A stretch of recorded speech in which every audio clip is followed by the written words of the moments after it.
ওকে, তাহলে শুরু করছি বিলস অফ এক্সচেঞ্জ। তো প্রথমে একটা প্র্যাকটিক্যাল এক্সাম্পল দিচ্ছি, প্র্যাকটিক্যাল এক্সাম্পল দিয়ে বিলস অফ এক্সচেঞ্জটা বোঝাচ্ছি। তো এখানে কি করেছে, ফর এক্সাম্পল মিস্টার এক্স যে সেলার আছে সে কি করছে, গুডস সেল করছে 10,000 অন 1 এপ্রিল 2020। মিস্টার ওয়াইকে, মিস্টার ওয়াই হচ্ছে ডেটার্স, ঠিক আছে, মানে বাকিতে সেল করছে। তো বিলস অফ এক্সচেঞ্জটা কখন ড্র করা হবে বা এটার ইউটিলিটি কি? Bills of exchange sale purchase of গুডসের ক্ষেত্রে ইউজ করা হয় নর্মালি। তো এখানে একজন টাকা, ফিউচারে যে টাকা পে করে সে বিলসের মাধ্যমে টাকা পে করে, মানে বিলস রিসিভেবল আর বিলস পেয়েবল হয়। এখানে এখানে কোনো চেক বা ক্যাশে না, এখানে বাকিতে কিছু মাস পর টাকা পেমেন্ট করা হয়, ঠিক আছে। তো এখানে মিস্টার এক্স যে সেলার হচ্ছে সোল গুডস 10,000 অন 1 এপ্রিল 2020। এবার কি করছে, mister x drawn on 13th April 2020 and signed bills of exchange for 10,000 payable after 3 months, ঠিক আছে। তাহলে যে সেল করছে সেই সেলার সে টাকা পাবে, কাকে সেল করছে এখানে, মিস্টার ওয়াইকে, ঠিক আছে। মিস্টার এক্স টাকা পাবে মিস্টার ওয়াইয়ের থেকে, যেহেতু মিস্টার এক্স সেল করছে। তো মিস্টার এক্স যে টাকা পাবে তার জন্য বিল ড্র করেছে, এটাকে বলে ড্রয়িংস অফ বিল বা বিলস অফ এক্সচেঞ্জ, ঠিক আছে। কবে ড্র করেছে, 13 এপ্রিল 2020। বিলটা পেয়েবেল কত মাস পর, 10,000-এর বিল পেয়েবেল আফটার 3 মান্থস, ঠিক আছে। 10,000 টাকার বিল যেটা আছে 3 মাস পর সেটা পেয়েবেল, ওকে। আর বিলটা অ্যাকসেপ্ট কে করবে, বিলটা ড্র করবে হচ্ছে যে টাকা পাবে, আর বিলটা অ্যাকসেপ্ট করবে হচ্ছে যে টাকা দেবে। এই কনসেপ্টগুলো কিন্তু পুরো 100% ক্লিয়ার রাখতে হবে, কারণ এখানে সামস টাফ হয়ে যাবে যদি না কনসেপ্টগুলো ক্লিয়ার থাকে, ঠিক আছে। তো পুরো 100% নিট অ্যান্ড ক্লিন কনসেপ্ট রাখতে হবে। মিস্টার এক্স হচ্ছে সেলার যে টাকা পাবে, মিস্টার ওয়াই হচ্ছে ডেটার যে টাকা দেবে। মিস্টার এক্স হচ্ছে বিলস ড্র করবে, তাহলে বিলস ড্র কে করবে, যে টাকা পাবে। আর মিস্টার ওয়াই হচ্ছে ডেটার্সকে যে টাকা দেবে। এখানে কত টাকা দেওয়া হবে, 10,000 টাকা, কত মাস পর, 3 মান্থস, পেয়েবেল আফটার 3 মান্থস, ঠিক আছে। তো এটা হচ্ছে বিলস অফ এক্সচেঞ্জের ফান্ডা। এইবার ড্রয়ারটা হচ্ছে the person who makes or writes the bills of exchange. যেমন এক্ষেত্রে ড্রয়ারকে মিস্টার এক্স হচ্ছে ড্রয়ার, মানে যে বিলটা তৈরি করে, ঠিক আছে, মানে যে টাকা পাবে, ঠিক আছে। আর ড্রয়কে the person on whom bills of exchange is drawn, for example mister Y, যার উপর বিলটা ড্র করা হবে সেই হচ্ছে ড্রয়ি, যেমন হচ্ছে মিস্টার ওয়াই হচ্ছে এখানে ড্রয়ি, ঠিক আছে। পেইকে the person to whom amount is paid, it may be other than the drawer also. Payee মানে হচ্ছে যাকে টাকাটা পেমেন্ট করা হচ্ছে সেই পেই, মানে এক্ষেত্রে কাকে টাকা পেমেন্ট করছে, মিস্টার এক্সকে টাকা পেমেন্ট করা হচ্ছে, তাহলে মিস্টার এক্স হচ্ছে পেই। এবার পেই অন্য কেউ হতে পারে, এখানে মিস্টার এক্স নর্মালি এখানে দুটো পার্টি থাকে, কিন্তু অন্য কোনো পার্টিকেও পে করা হতে পারে। ফর এক্সাম্পল মিস্টার এক্স যদি বলে যে মিস্টার এক্স কে পে না করে মিস্টার কে কে পে করতে, তো সেক্ষেত্রে মিস্টার কে কে পেমেন্ট করা হবে। নর্মালি এখানে মিস্টার এক্স যে ড্রয়ার তাকেই পেমেন্টটা করা হয়। তাহলে মিস্টার এক্স হচ্ছে, নর্মালি মিস্টার এক্স যে ড্রয়ার তাকেই পেমেন্টটা করা হয়, ঠিক আছে।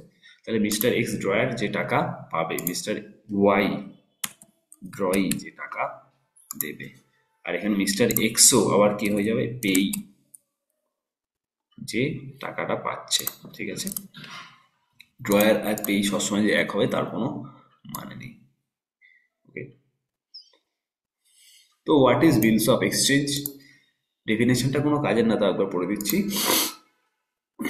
an instrument in writing containing an unconditional order signed by maker, মানে বিলটা যে ড্র করছে ড্রয়ার, একটা আনকন্ডিশনাল অর্ডার, মানে কোনো কন্ডিশন থাকে না, আনকন্ডিশনাল অর্ডার ডাইরেক্টিং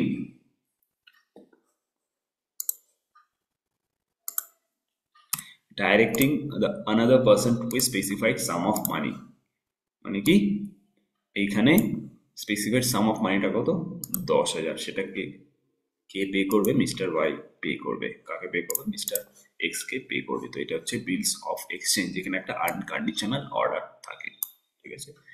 কাকে, to the bearer of the instrument or to the specified person on his or her order, ঠিক আছে। তাহলে বিয়ারার অফ দ্য ইনস্ট্রুমেন্টকেও পে করা হতে পারে অথবা তার অর্ডারের এগেনস্টও পে করা হতে পারে। ঠিক আছে, এটা হচ্ছে বিলস of exchange.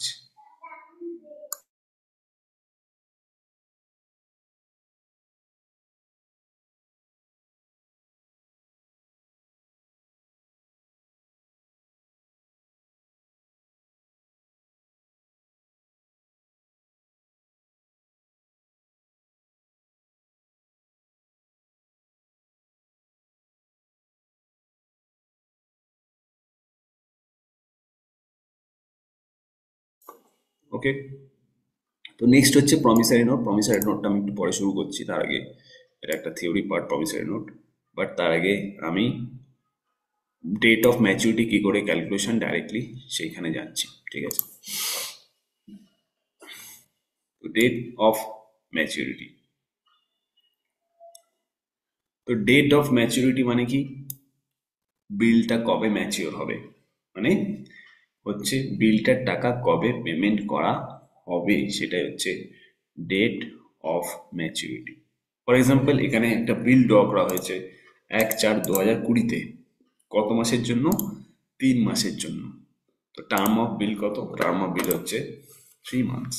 Okay, R due date কত, ডিউ ডেট হচ্ছে ফার্স্ট 1 জুলাই 2020। কি করে ক্যালকুলেট করলাম, চুপচাপ 4 থেকে 3, 4-এর সাথে 3 যোগ করে দিলাম, 7 হয়ে গেল। মানে এপ্রিল থেকে নেক্সট 3 মাস গেলে 7 হয়ে গেল, এটা তো 3 মাস বোঝাই গেল। প্লাস কি করতে হবে, 3 ডেজ অফ গ্রেস এটাকে বলে, মানে এক্সট্রা আরো 3 ডেজ দেওয়া হবে। ঠিক আছে, কারণ একটা এক্সট্রা ডেজ ধরা, এটা সব ক্ষেত্রে 3 দিন অ্যাড করতে হয়। ঠিক আছে, ম্যাচুরিটি রেট ক্যালকুলেট করার সময় অ্যাকচুয়াল যে টার্ম থাকে তার সাথে 3 ডেজ কি করতে হয়, অ্যাড করতে হয়। ঠিক আছে, তাহলে একের সাথে 3 দিন অ্যাড করে এখানে 4 জুলাইতে জিনিসটা অ্যাকচুয়াল ডিউ ডেট হবে, মানে পেমেন্ট কবে করা হবে বিলটার, 4 জুলাইতে। প্রথমে 3 মাস অ্যাড করলাম, তারপরে 3 ডেজ অফ গ্রেস অ্যাড করলাম, মানে ডিউ ডেটের সাথে actually 3 days of grace add করলে ফাইনালি ডিউ ডেট পাওয়া যায়। ঠিক আছে, মানে ডেট অফ ম্যাচুরিটি পাওয়া যায়। তো এবার এখানে কিছু কিছু নিয়ম মনে রাখতে হবে। ঠিক আছে, কি কি নিয়ম মনে রাখতে হবে, first, days of grace are not allowed for bills payable on demand or at sight. তো বিলস যদি কোশ্চেনে বলে দেয় অন ডিমান্ড থাকে বা অর অ্যাট সাইট থাকে, তাহলে এই যে 3 দিনের গ্রেসটা সেটা কিন্তু অ্যালাউ করা হবে না। ঠিক আছে, এটা একটা নোট, এটা মনে রাখতে হবে অঙ্ক করার সময়। ঠিক আছে, next, in case of period of bill stated in days, calculation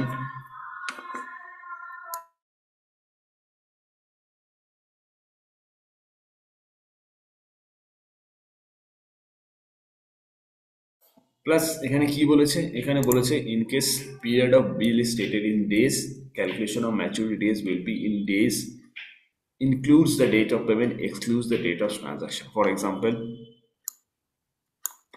যদি আমার ডেজটা, মানে এই যে এখানে কি ছিল, এখানে টার্ম অফ বিল, ঠিক আছে, 3 মান্থস ছিল, 3 মান্থস না থেকে যদি 90 ডেজ ফর এক্সাম্পল থাকতো, 90 ডেজ, ঠিক আছে, তাহলে কিন্তু আমি ডাইরেক্ট 3 মান্থস চলে যেতাম না, প্রত্যেক দিন হিসাবে ক্যালকুলেট করতাম। যেমন 1/4-এ যদি বিল ড্রন করে, তাহলে 1/4 থেকে 90 দিন এক্স্যাক্টলি কোন ডেটটা হবে সেটা ক্যালকুলেট করতে হবে, ডেজ ওয়াইজ, এখানে কিন্তু মান্থ ওয়াইজ ক্যালকুলেট করবো না। ঠিক আছে, কোশ্চেন যখন করবো তখন বুঝে যাবে কী করে করতে হবে, বহুত সিম্পল আছে। ঠিক আছে, next, in case of period of bill is in months, calculation of maturity rate will be in terms of calendar month including the number of days, 3 days will be added। তো যদি মান্থসে থাকে, যেমন 3 months, 4 months, 4 months, 5 months, 6 months যদি থাকে, একদম direct month wise calculation করব। ঠিক আছে, এখানে কোনো সমস্যা হবে না।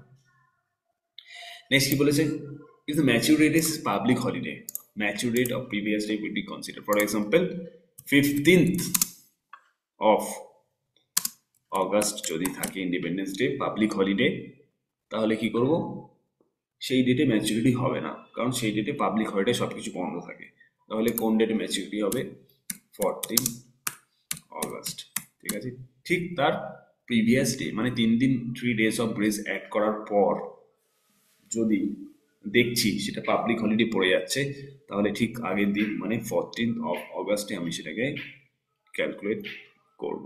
ঠিক আছে, next if the bill is after sight, তো কোশ্চেনে স্পেসিফিক্যালি বলে দেবে যে বিলটা কি আফটার সাইট কিনা। ঠিক আছে, period shall be consider from the date of acceptance, normally date of issuance থেকে আমরা ধরি বিলসের, কিন্তু যদি আফটার সাইট হয়, আফটার সাইট, তাহলে ডেট অফ অ্যাকসেপ্টেন্স দিয়ে দেবে, সেইখান থেকে আমি 3 মাস 4 মাস বা 90 দিন এটা ক্যালকুলেট করব। আর তার সাথে কি করব, তার সাথে 3 days অফ গ্রেসটা আমি করে দেবো অ্যাড। ঠিক আছে, বোঝা গেল, এই নিয়মগুলো মাথায় রাখতে হবে।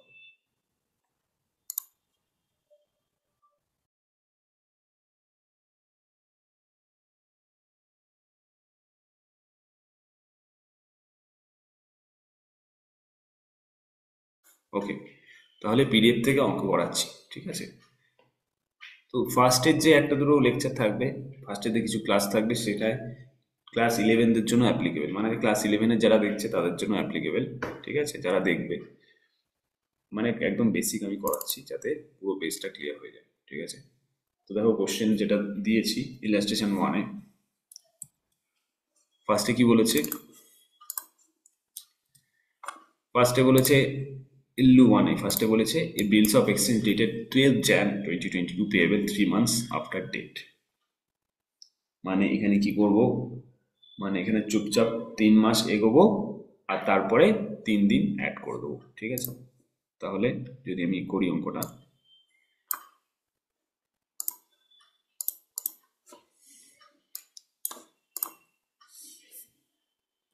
এক নম্বরে কি আছে, ফার্স্টে কি বলেছে,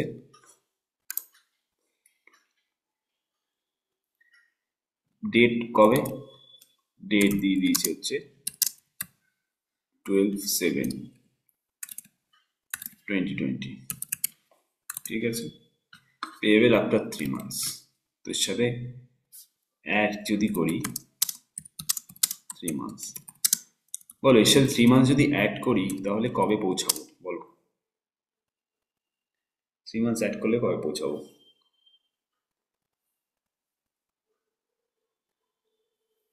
15th October। 15 না, আমি গ্রেস ছাড়া বলেছি, গ্রেস ও ছাড়া আচ্ছা, 12 অক্টোবর। তাহলে অক্টোবর। হুম।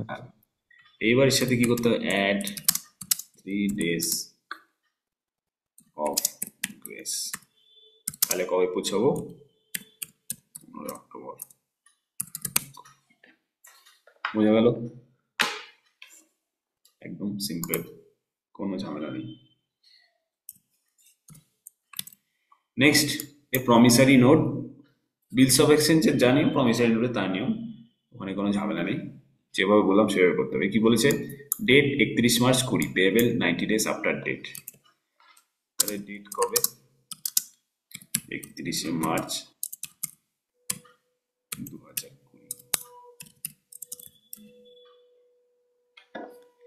31 March 2020। ঠিক আছে, পেয়েবেল আফটার 90 days, তো অ্যাড কি করব, অ্যাড 90 days অ্যাড করব। ঠিক আছে, তাহলে এর সাথে 90 দিন যদি আমি অ্যাড করি তাহলে কিভাবে করবো বলো, 90 দিন যদি অ্যাড করি, এখানে বলে দিয়েছে নোটে, includes the date of payment but excluding the date of transaction, মানে আমি কি করব দেখো, তো ডেট কবে হচ্ছে 31/3/2020। ঠিক আছে, তো 31 মার্চ তো শেষ হয়ে গেল।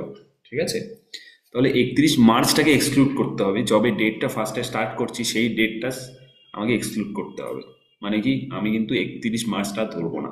ঠিক আছে, তাহলে যদি 90 দিন নিতে হয় তাহলে এপ্রিলের কতদিন নেবো, এপ্রিলের 30 দিনই নিয়ে নেবো। ঠিক আছে, মার্চের 31 দিনই নিয়ে নেবো। ওকে, মার্চের 31 দিন আর এপ্রিলের 30 দিন নেওয়ার পর কতদিন থাকে, 61 days টোটাল হয়ে গেছে, তাহলে আউট অফ 90 days 61-এর মধ্যে কতদিন থাকে, 29 days। কি করে ক্যালকুলেট করলাম, সিম্পল, ক্যালকুলেটর 90 ধরবে, 90 থেকে 30 বাদ দেবে, 31 বাদ দেবে, কতদিন পড়ে থাকবে? 29 দিন পড়ে থাকবে। ঠিক আছে, তাহলে কি করব? তাহলে লিখবো জুনের 29 ডেজ, মানে এখানে ডেটটা কবে পৌঁছালো? ডেটটা আরে এপ্রিল পৌঁছালো মে, এপ্রিল মে হবে ওটা। এপ্রিল, এরপর তো মেই হয়। এপ্রিলের পর মে, মের 31, তারপরে জুন। তাহলে ডেট কবে পৌঁছালো? ডেটে পৌঁছালো হচ্ছে April May June, 29th June, plus কি করবো? 29 জুনের পর 3 days অফ গ্রেস।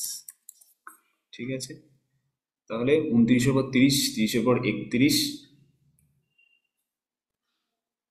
30-এর পর কি 31 নেবো, হ্যাঁ কি না বলো? না। না নেবো না, কারণ 30শে জুন 30এই খতম। তাহলে 30, 1, 2, তাহলে কি হয়ে গেল? ডেট অফ, ডিউ ডেট কবে হয়ে গেল? ডিউ ডেট হয়ে গেল 2nd জুলাই।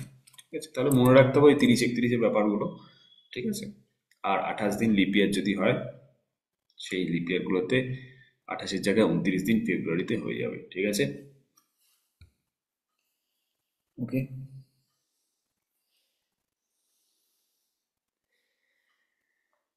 বোঝা গেল?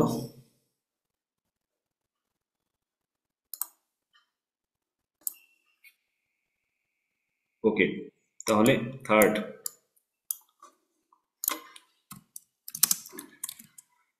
থার্ডে কি বলেছে? Bill of exchange dated 5th August 2020 payable 60 days after site acceptance on 10th August 2020, মানে কি? Bills of exchange date কবে? 5th August 2020 payable 60 days after site। ওকে, তাহলে আফটার সাইটে কি বলেছিলাম? আফটার সাইটে এখানে একটা নোট ছিল, কি বলেছে? It shall be considered from the date of acceptance। তাহলে কি এখানে আমি 5th August ধরবো না, ডেট অফ অ্যাকসেপ্টেন্স কবে?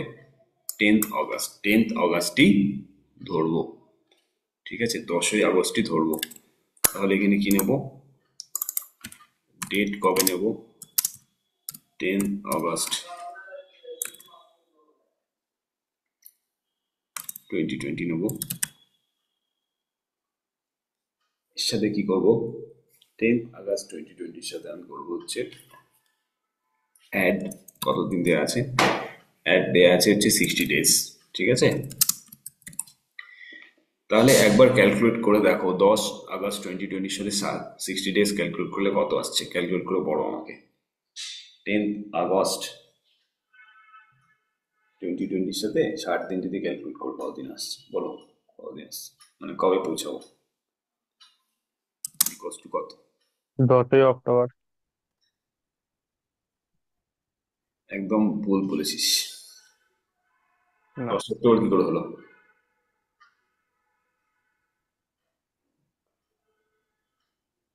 ডেজ ওয়াইজ ক্যালকুলেট করতে হবে, ওরকম ডাইরেক্ট চলে গেলে হবে না।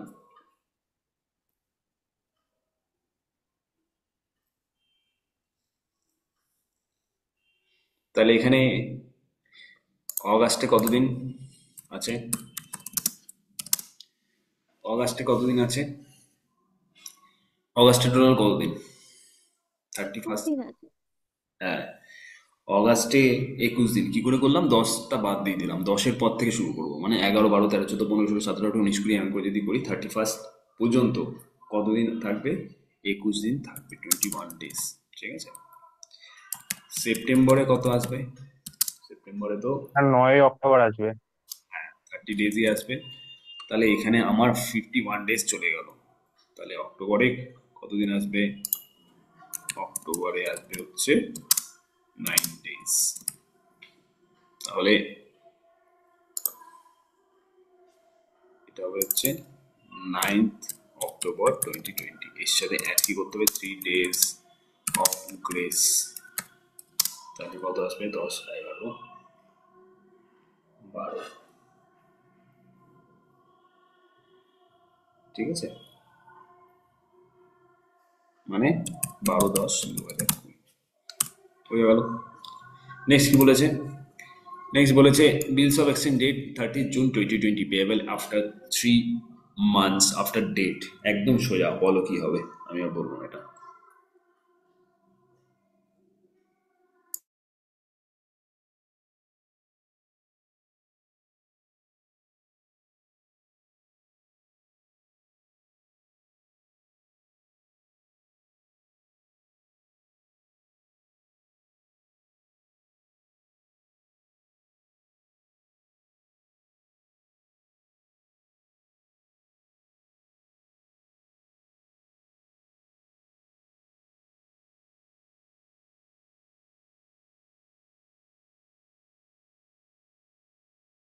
বলো কি হবে।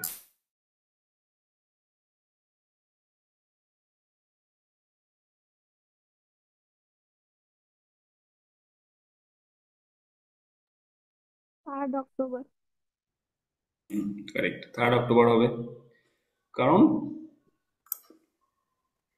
এখানে 30 জুন থেকে আমি যাব 3 দিন, ঠিক আছে। সরি, 30 জুন থেকে 3 মাস যাব। জুলাই, আগস্ট, সেপ্টেম্বর, 30 সেপ্টেম্বরে চলে গেলাম, সেপ্টেম্বরে 30 দিন মানে 30 দিন।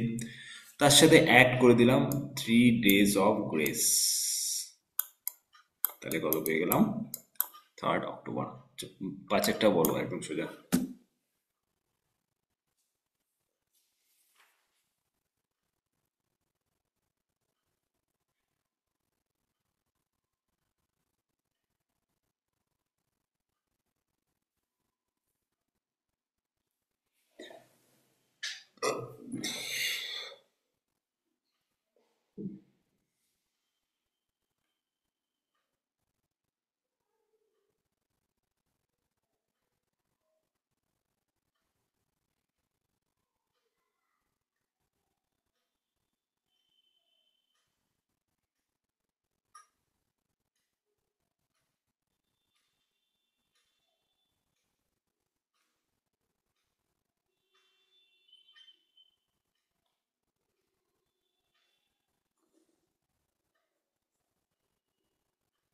5 একটা বলো,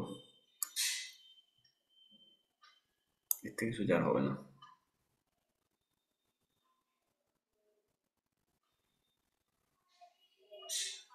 3 মে। 3 মে কি করে হলো? 1 জানুয়ারি থেকে 4 মাস কবে? 1 জানুয়ারি থেকে 4 মাস হচ্ছে 1 মে, আর তার সাথে 3 দিন যোগ করো, তাহলে কদিন হবে? 4 মে। 4 মে, হ্যাঁ। 4 মে, হ্যাঁ। ঠিক আছে, একদম সোজা। 6 একটা করো নিজে। এখানে 3 দিন বাদ দিয়ে বলেছে, উইদাউট গ্রেস বলেছে, তো 3 দিন বাদ না দিয়ে 60 দিন এগোতে হবে। করো ক্যালকুলেট।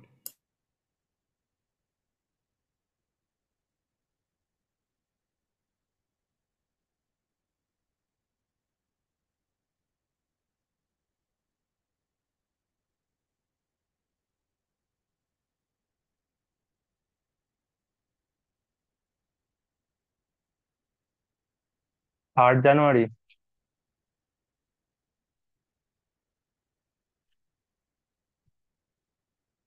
কতটা? 6 একটা? হুম। ভুল ভাল ক্যালকুলেট করেছে।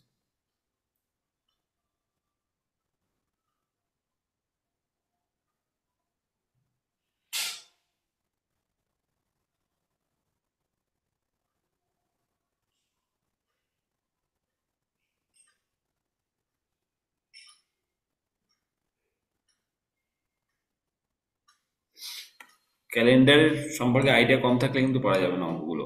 কোন মাসে কতদিন, সেই আইডিয়াটা থাকতে হবে, ঠিক আছে, নাহলে ভুল ভালো হয়ে যাবে।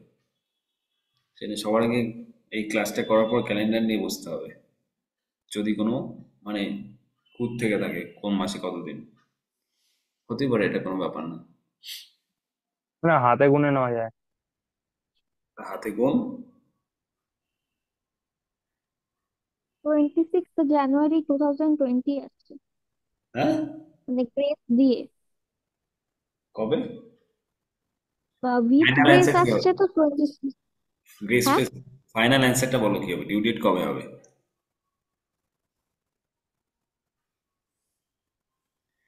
ডিউ ডেটটা টোয়েন্টি কবে? সিক্স জানুয়ারি একদম ভুল বলেছো তুমি। দেখো। 26 জানুয়ারি আসছে, এবার ওটা তো হবে না, 25 জানুয়ারি হবে। এবার ঠিক আছে, তাহলে 60 দিন যাবো, ষাট বা তো দিন এগোবো। 26 জানুয়ারি হচ্ছে ন্যাশনাল হলিডে। কারেক্ট। ওকে, তাহলে দেখো কবে বলেছে এখানে, 27 হচ্ছে 27 নভেম্বর থেকে, তো 60 দিন এগোবো। তাহলে নভেম্বরের কতদিন পড়ে আছে? নভেম্বরে পড়ে আছে হচ্ছে 28, 29, 30, 3 দিন। ডিসেম্বরে পড়ে আছে কতদিন? 31 দিন। ঠিক আছে, তাহলে 3 আর 30 কত হলো? 34। টোটাল কতদিন ছিল? 60 ছিল। ঠিক আছে, তাহলে জানুয়ারিতে আর কতদিন পড়ে থাকবে? 26 দিন। একদম এরকম করে ক্যালকুলেট করতে হবে। ঠিক আছে, টোটাল এখানে 3 + 31, 34 + 26 = 60 ডেজ, এখানেই হয়ে গেছে 26 ডেজ। তাহলে ডেটটা হওয়ার কথা ছিল 26 Jan 2020, but since 26 January is a national holiday, due date will be immediately preceding the public holiday, that is 26 Jan 2020, that is 25th Jan 2020। ঠিক আছে, 25 January 2020। সিম্পল। এটা ছিল হচ্ছে 6 নম্বর। 7এরটা একবার ট্রাই করো। 60 দিন যেতে হবে 1 জানুয়ারি থেকে, আর সবার লাস্টে অ্যাড করতে হবে 3 days of grace। একদম সোজা ট্রাই করো।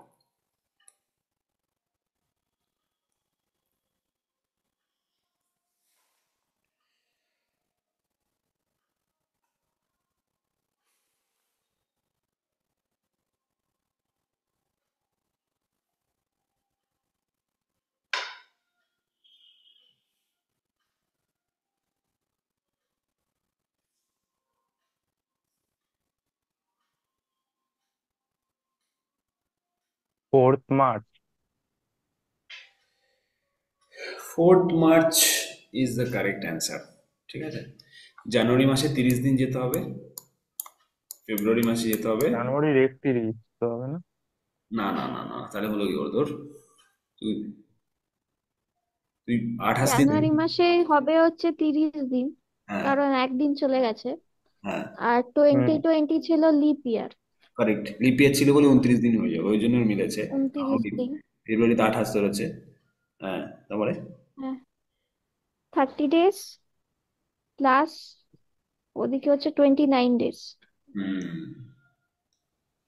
মানে হচ্ছে দু এখানে হাজার হচ্ছে কুড়ি লিপ ইয়ার ছিল।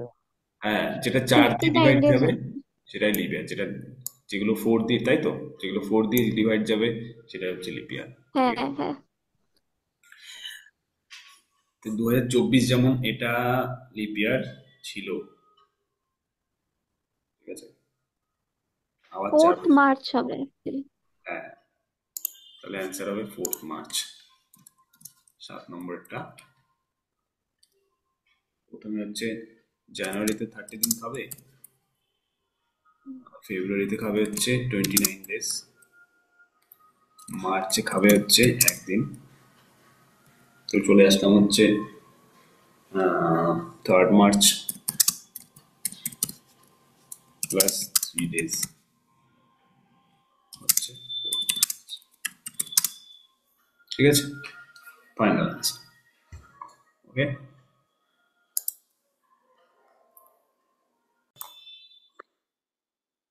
ওকে, তাহলে প্রমিসারি নোট আর বিলস অফ এক্সচেঞ্জের পার্থক্য কি?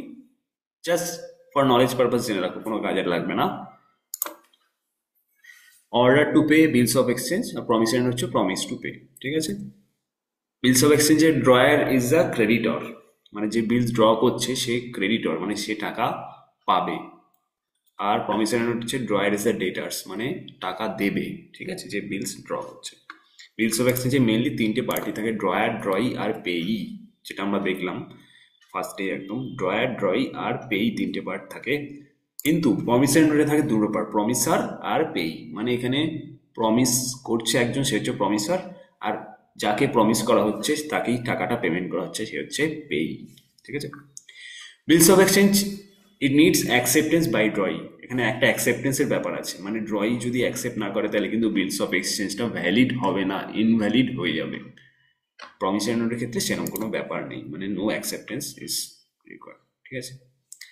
আর কি বলেছে, bill at sight or demand কোনগুলো, bill at which no time for payment in mentioned, মানে যেখানে কোনো টাইম মেনশন করা থাকে না, কতদিন বা কত মাস পর বিলটা পেমেন্ট করা হবে, ঠিক আছে।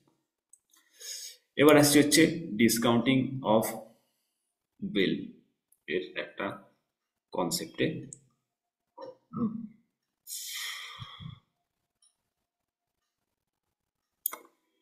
তো ডিসকাউন্টিং অফ বিলের কি কনসেপ্ট, ডিসকাউন্টিং অফ বিলের যে কনসেপ্ট সেখানে হচ্ছে, যেটা বললাম অলরেডি, ড্রয়ার অথবা পেই থাকবে একদিকে, আর একদিকে ড্রই থাকবে, ঠিক আছে। মানে ড্রয়ার ইজ আ পার্সন যাকে টাকাটা মেনলি পে করা হবে, আর ড্রই হচ্ছে টাকাটা পেমেন্ট করবে, ওকে।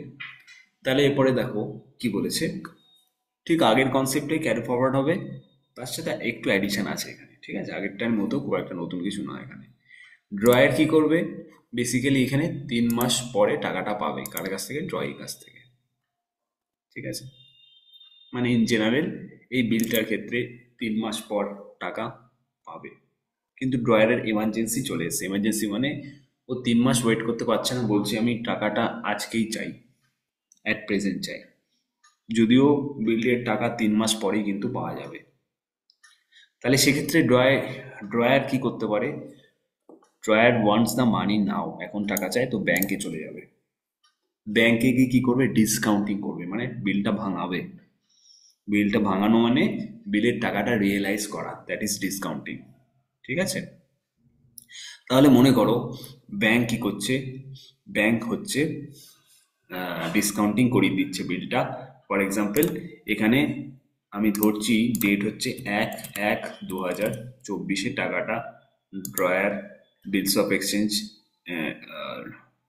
যে জন্য এগ্রিমেন্ট করেছে, আর সেটা 3 মাস পর 3 days অফ গ্রেস অ্যাড করার পর কত হবে, জানুয়ারি থেকে মার্চ, সরি জানুয়ারি থেকে ফেব্রুয়ারি, মার্চ, এপ্রিল, তাই তো। তাহলে এপ্রিলের 1 তারিখ প্লাস 3 days, 4/4/2024 এই টাকাটা পাওয়ার কথা, কিন্তু ড্রয়ার টাকাটা তার আগেই ভাঙিয়ে দিচ্ছে। মনে করো 10ই জানুয়ারি, 10/1/2024 টাকাটা ব্যাংকের থেকে ভাঙিয়ে নিচ্ছে, ঠিক আছে।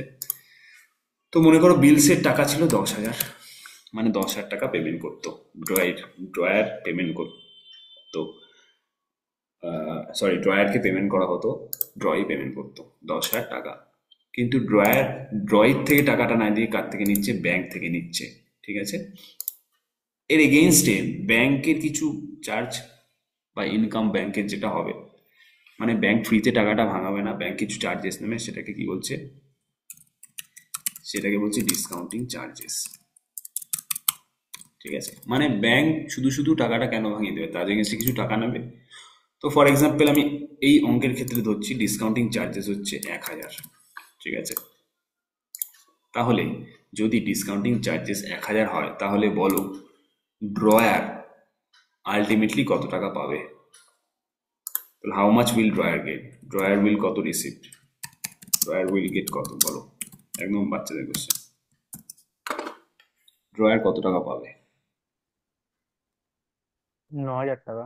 হ্যাঁ, মানে কি, ড্রয়ার 10,000 টাকাই পেতো, যদিও 3 মাস 3 দিন ওয়েট করতো, যেহেতু 3 মাস 3 দিন ওয়েট করছে না, টাকাটা আগে থেকে ভাঙিয়ে নিচ্ছে, সেই জন্য আপাতত কত টাকা পাবে, 9,000 টাকা পাবে, ঠিক আছে।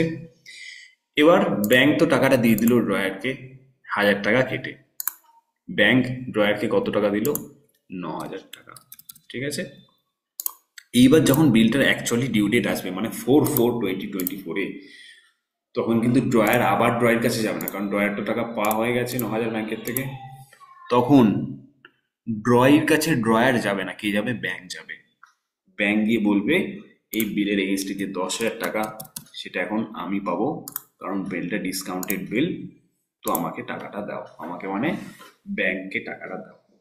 তাহলে এখানে কি বলেছে, on due date of bill amount received from the drawee, by hmm, by bank, মানে টাকাটা ব্যাংকের কাছে কিন্তু চলে আসবে ডিউ ডেটে, ঠিক আছে, বোঝা গেল। তো এই হচ্ছে ডিসকাউন্টিং অফ বিলের ফান্ডা।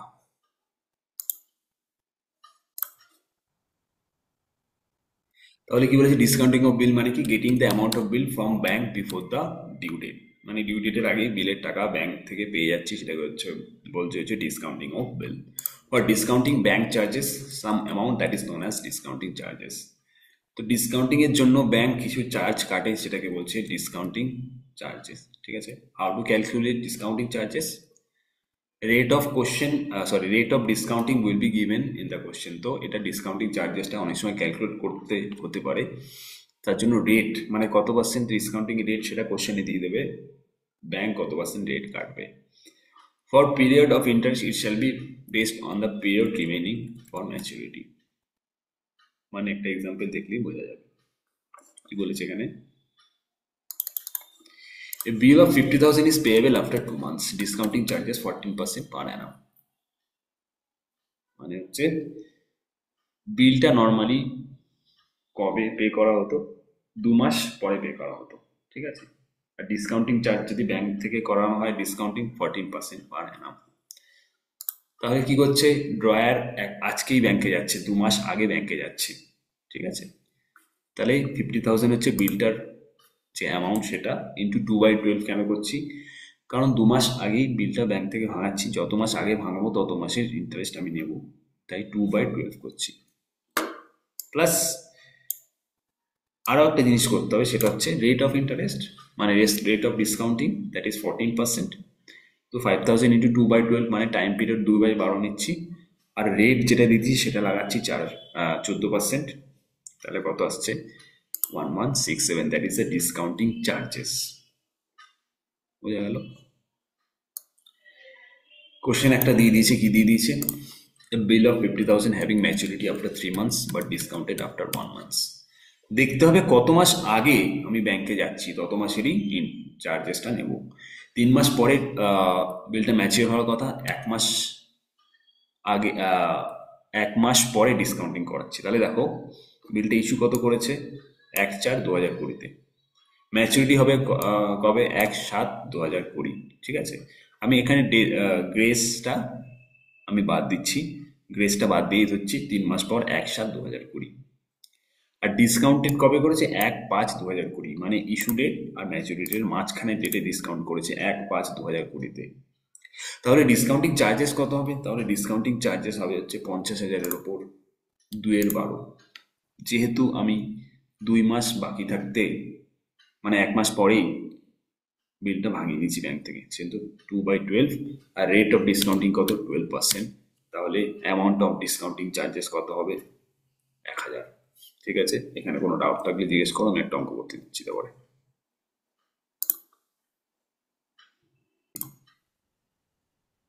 তাহলে কোশ্চেন ছিল এখানে, একটা 10,000 টাকার বিল ছিল, সেটা হচ্ছে ডিসকাউন্টিং করেছে, সেটা ম্যাচুরিটি ছিল 4 মাস পর, ডিসকাউন্টিং করেছে 3 মাস পর, তাহলে 1 মাস আগে ডিসকাউন্টিং করেছি। তো ইম্পর্টেন্ট মনে রাখতে হবে কত মাস আগে ডিসকাউন্টিং করেছি, তো এখানে 1 মাস আগে করেছি ডিসকাউন্টিং। আর রেট ছিল, ডিসকাউন্টিং এর রেট হচ্ছে 12% পার অ্যানাম। তো 10,000 ইন্টু 1/12 করতে হবে এখানে, কিন্তু যদি কেউ 3/12 করে তাহলে হয়ে যাবে ভুল। ঠিক আছে, কত মাস আগে ডিসকাউন্টিং করাচ্ছে সেটা দেখতে হবে। আর রেট হচ্ছে 12%, তাহলে ডিসকাউন্টিং এর অ্যামাউন্ট কত, 100 বা 100। ঠিক আছে,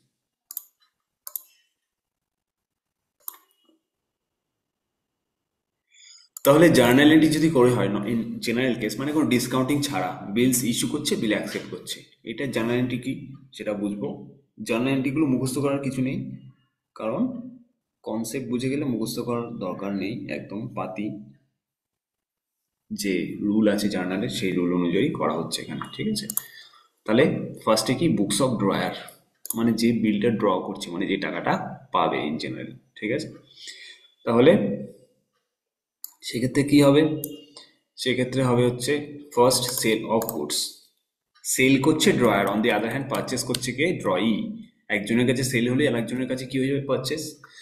তো অবভিয়াসলি বাকিতে সেল করবে, সেই জন্যই বিলস অফ এক্সচেঞ্জ আসছে, ক্যাশ সেলস এখানে আসবে না। তো বাকিতে সেল করলে, যাকে বাকিতে গুড সেল করা হয় তাকে বলা হয় ডেটার্স। তো এখানে ডেটার্স অ্যাকাউন্ট ডেবিট। যদি কোনো নাম দিয়ে দেয়, ফর এক্সাম্পল এবিসি যেই নাম দিয়ে দেখ না কেন তার অ্যাকাউন্টটা ডেবিট হয়ে যাবে। সেলস হচ্ছে ইনকাম, ইনকাম বাড়লে ক্রেডিট করতে হয়, একদম পাতি কনসেপ্ট, জার্নাল এন্ট্রি। একজনের সেল করলে অবভিয়াসলি আরেকজন পারচেসই করবে। তো এখানে কে পারচেস করছে? ড্রই পারচেস করছে।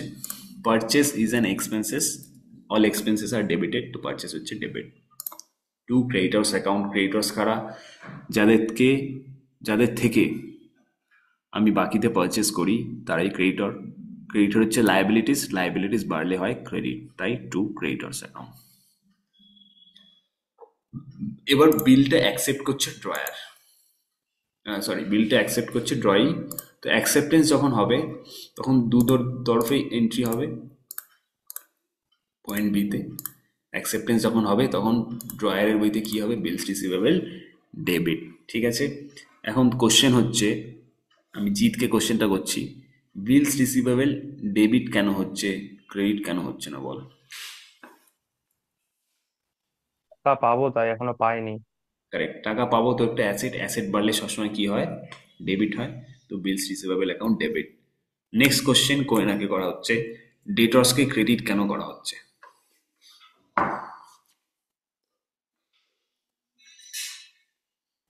ডেটর্সকে ক্রেডিট কেন করা হচ্ছে বলো? কারণ যেটার অ্যাসেট, অ্যাসেট কি হচ্ছে এখানে? অ্যাসেট এখানে কমছে। অ্যাসেট কেন কমছে?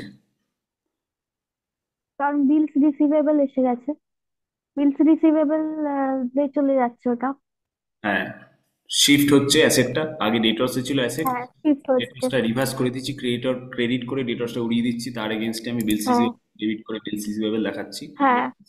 ওকে, তো হুম। Bills receivable account debit to debtors account. On the other hand drawer বুকসে ক্রেডিটর্স অ্যাকাউন্ট ডেবিট হয়েছিল, ক্রেডিট হয়ে গেছে ক্রেডিট, আর ডেবিট মানে রিভার্স করে দিচ্ছি টু বিলস পেয়েবল অ্যাকাউন্ট। মানে in case of drawee it's a liability, bills payable হচ্ছে লায়াবিলিটি, লায়াবিলিটি ক্রেডিটর্স থেকে শিফট হয়েছে কোথায়? Bills payable.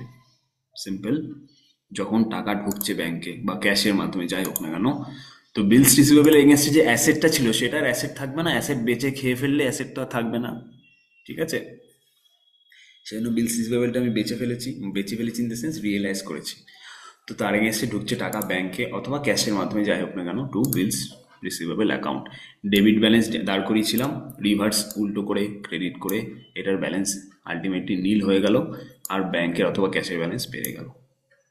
সিমিলারলি বিলস পেয়েবলের ব্যালেন্স ক্রেডিট ছিল, যেহেতু টাকা পেমেন্ট করে দিচ্ছি আমার কাছে আর কোনো লাইবিলিটি নেই, তো বিলস পেয়েবল ডেবিট করে বিলস পেয়েবলের ব্যালেন্সটা জিরো করে দিচ্ছি টু ব্যাংক অথবা ক্যাশ, মানে হচ্ছে ব্যাংক বা ক্যাশের মাধ্যমে আমি টাকাটা করে দিচ্ছি পেমেন্ট। ঠিক আছে, তো আলটিমেটলি ব্যাংক বা ক্যাশ ব্যালেন্স কমে গেল। তো এটা হচ্ছে ফান্ডা। যদি যারা যারা ইউটিউবে দেখছি যদি কোনো ডাউট থাকে নিচে আমাকে জানাবে কমেন্ট করে, ঠিক আছে? আর নোটটা আমি অ্যাটাচ করে দেবো, পিডিএফ ফাইলটা, এই নোটটা ডিসক্রিপশন বক্সে পেয়ে যাবে, ঠিক আছে? তাহলে ডিসকাউন্টিং অফ বিলের ক্ষেত্রে একটা এক্সট্রা এন্ট্রি হবে ড্রয়ার্সের বুকস আর ড্রয়ার্স বুকসে। Extra entry in the sense, first যে বেসিক এন্ট্রিটা বিলস রিসিভেবল অ্যাকাউন্ট ডেবিট, ঠিক আছে, সেই এন্ট্রিটা তো হবেই, তার সাথে একটা এক্সট্রা এন্ট্রি ডিসকাউন্টিং অফ বিলের ক্ষেত্রে মনে রাখতে হবে ড্রয়ার্সের বুকে কি হবে? ব্যাংক অ্যাকাউন্ট ডেবিট, ব্যাংকে যে টাকা ঢুকছে, এখানে অবভিয়াসলি ব্যাংকেই টাকা ঢুকবে, কারণ ডিসকাউন্টিং করতে কোথায় যাচ্ছি? ব্যাংকে যাচ্ছি, ডিসকাউন্টিং করতে যাচ্ছি ব্যাংকে, তো ব্যাংকে টাকা ঢুকবে।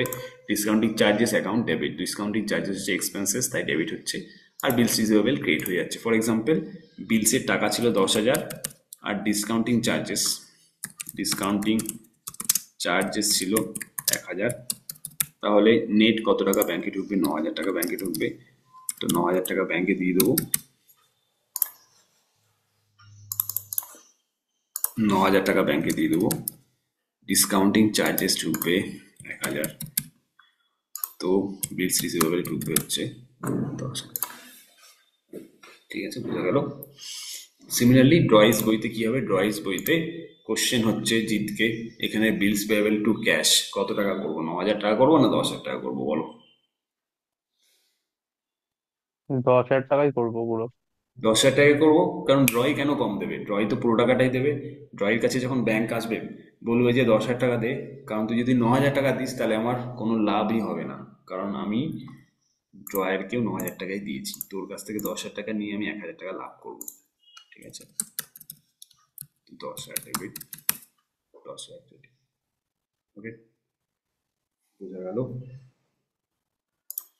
তাহলে একটা অঙ্ক আছে, ইলাস্ট্রেশন 3। কি বলছে, Prakash receive from Mohan and acceptance for 30,000। তাহলে এখানে টাকা কে দেবে, টাকা দেবে হচ্ছে মোহন টাকা দেবে, কারণ অ্যাকসেপ্টেন্স কে দিচ্ছে, মোহন। যে অ্যাকসেপ্টেন্স দেবে সেই টাকা পেমেন্ট করবে, এটা মনে রাখতে হবে। ঠিক আছে, আর যে অ্যাকসেপ্টেন্স দিচ্ছে সে হচ্ছে, যাকে দিচ্ছে সে হচ্ছে ড্রয়ার, সে টাকাটা পাবে। মোট কথা যে অ্যাকসেপ্ট করছে বিলটা সেই টাকাটা পেমেন্ট করবে। ঠিক আছে, 30,000-এর জন্য অন 1 জুলাই 2019 অ্যাট 3 মান্থস। তো 3 মান্থসের সাথে 3 ডেজ অফ গ্রেসটাও আমাকে অ্যাড করে ডিউ ডেটটা বার করতে হবে, যদি জার্নাল এন্ট্রি করতে হয়। তো Prakash got at this acceptance discounted at 12% per annum at his bank. তো রেট দিয়ে দিয়েছি ডিসকাউন্টিং এর, ডিসকাউন্টিং চার্জেস বার করার জন্য কাজে লাগবে। এবার জার্নাল এন্ট্রি পাস করতে হবে দুজনের বইতে, দুজনের বইতে মানে প্রকাশের বইতেও আর মোহনের বইতেও। করবো জার্নাল এন্ট্রি।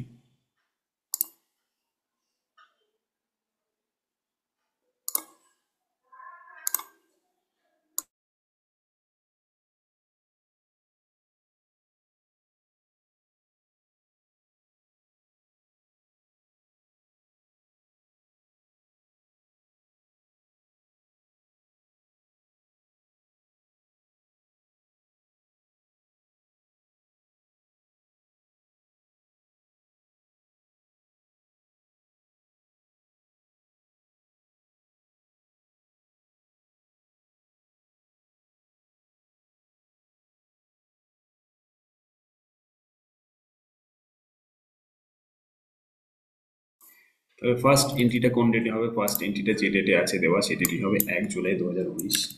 তাহলে লিখবো 1 July 2019।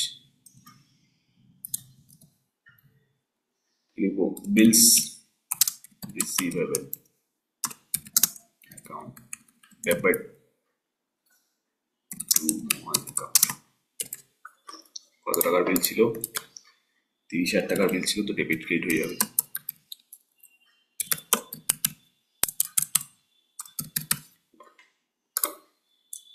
Being acceptance received from মোহনের থেকে অ্যাকসেপ্টেন্স পেয়েছি, তার জার্নাল এন্ট্রি করে দিলাম। ঠিক আছে, নেক্সট কি করব, নেক্সট হচ্ছে ডিসকাউন্টিং জবে করছি সেই ডেটে কিন্তু আমি এন্ট্রিটা করব। ডিসকাউন্টিং কবে করছি, ডিসকাউন্টিং করছি হচ্ছে আমি 1 জুলাইতে, সরি,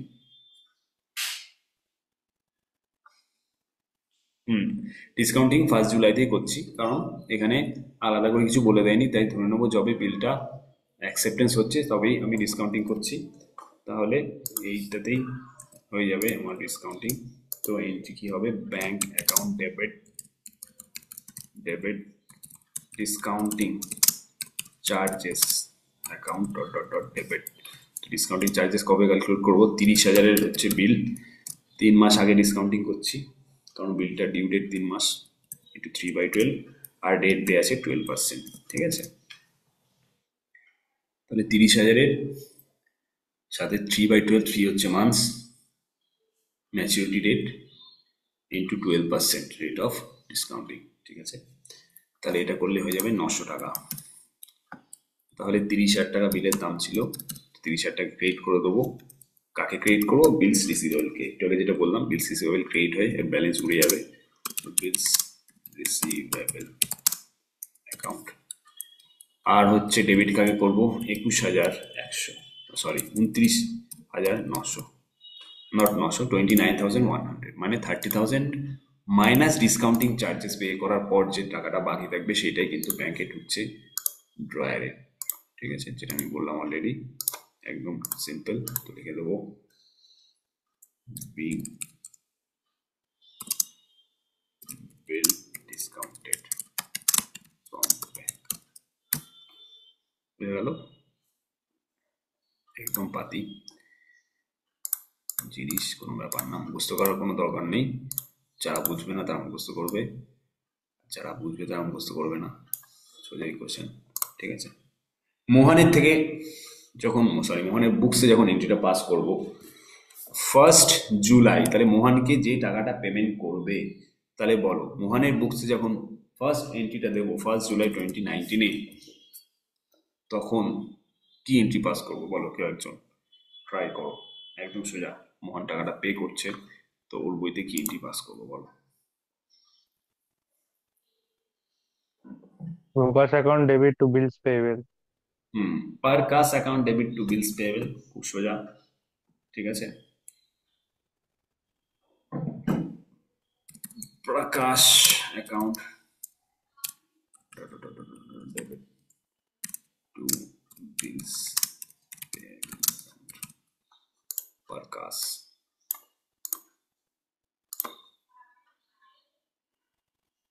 কি কারণটা ভালো, বিলস ওয়েবেল হয়ে গেছে পেয়েবলের জায়গায়। যাই হোক, কত হবে? 30,000 টাকাই হবে, এখানে কোনো ফালতু ঝামেলা নেই, চুপচাপ 30,000 টাকা বসিয়ে দাও। ঠিক আছে, তো লিখবো বি অ্যাকসেপ্টেন্স গিভেন বাই প্রকাশ, মানে বিল অ্যাকসেপ্ট করলো। ঠিক আছে,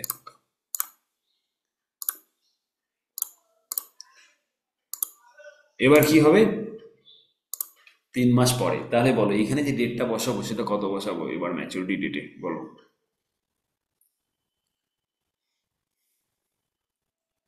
কত বসাবো?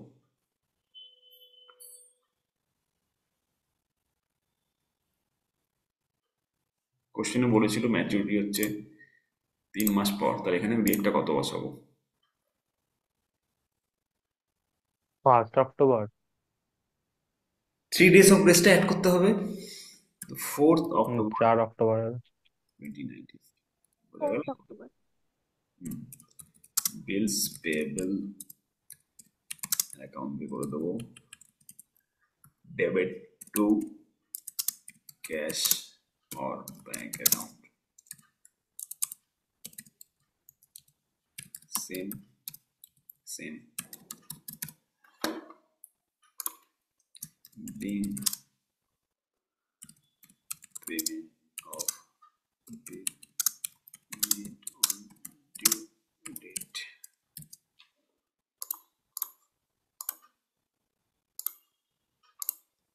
ঠিক আছে,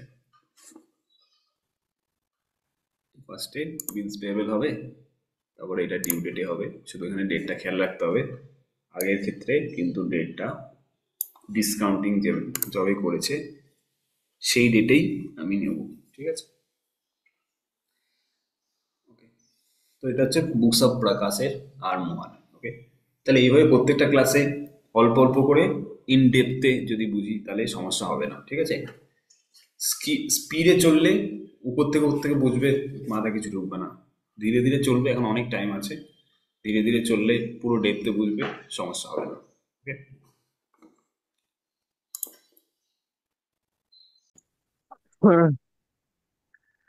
স্ক্রিনটা শেয়ার আছে তো? না না। ওকে,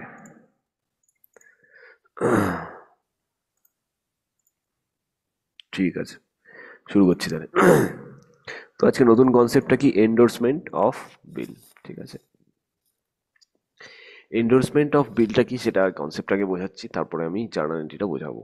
ওকে, তো এখানে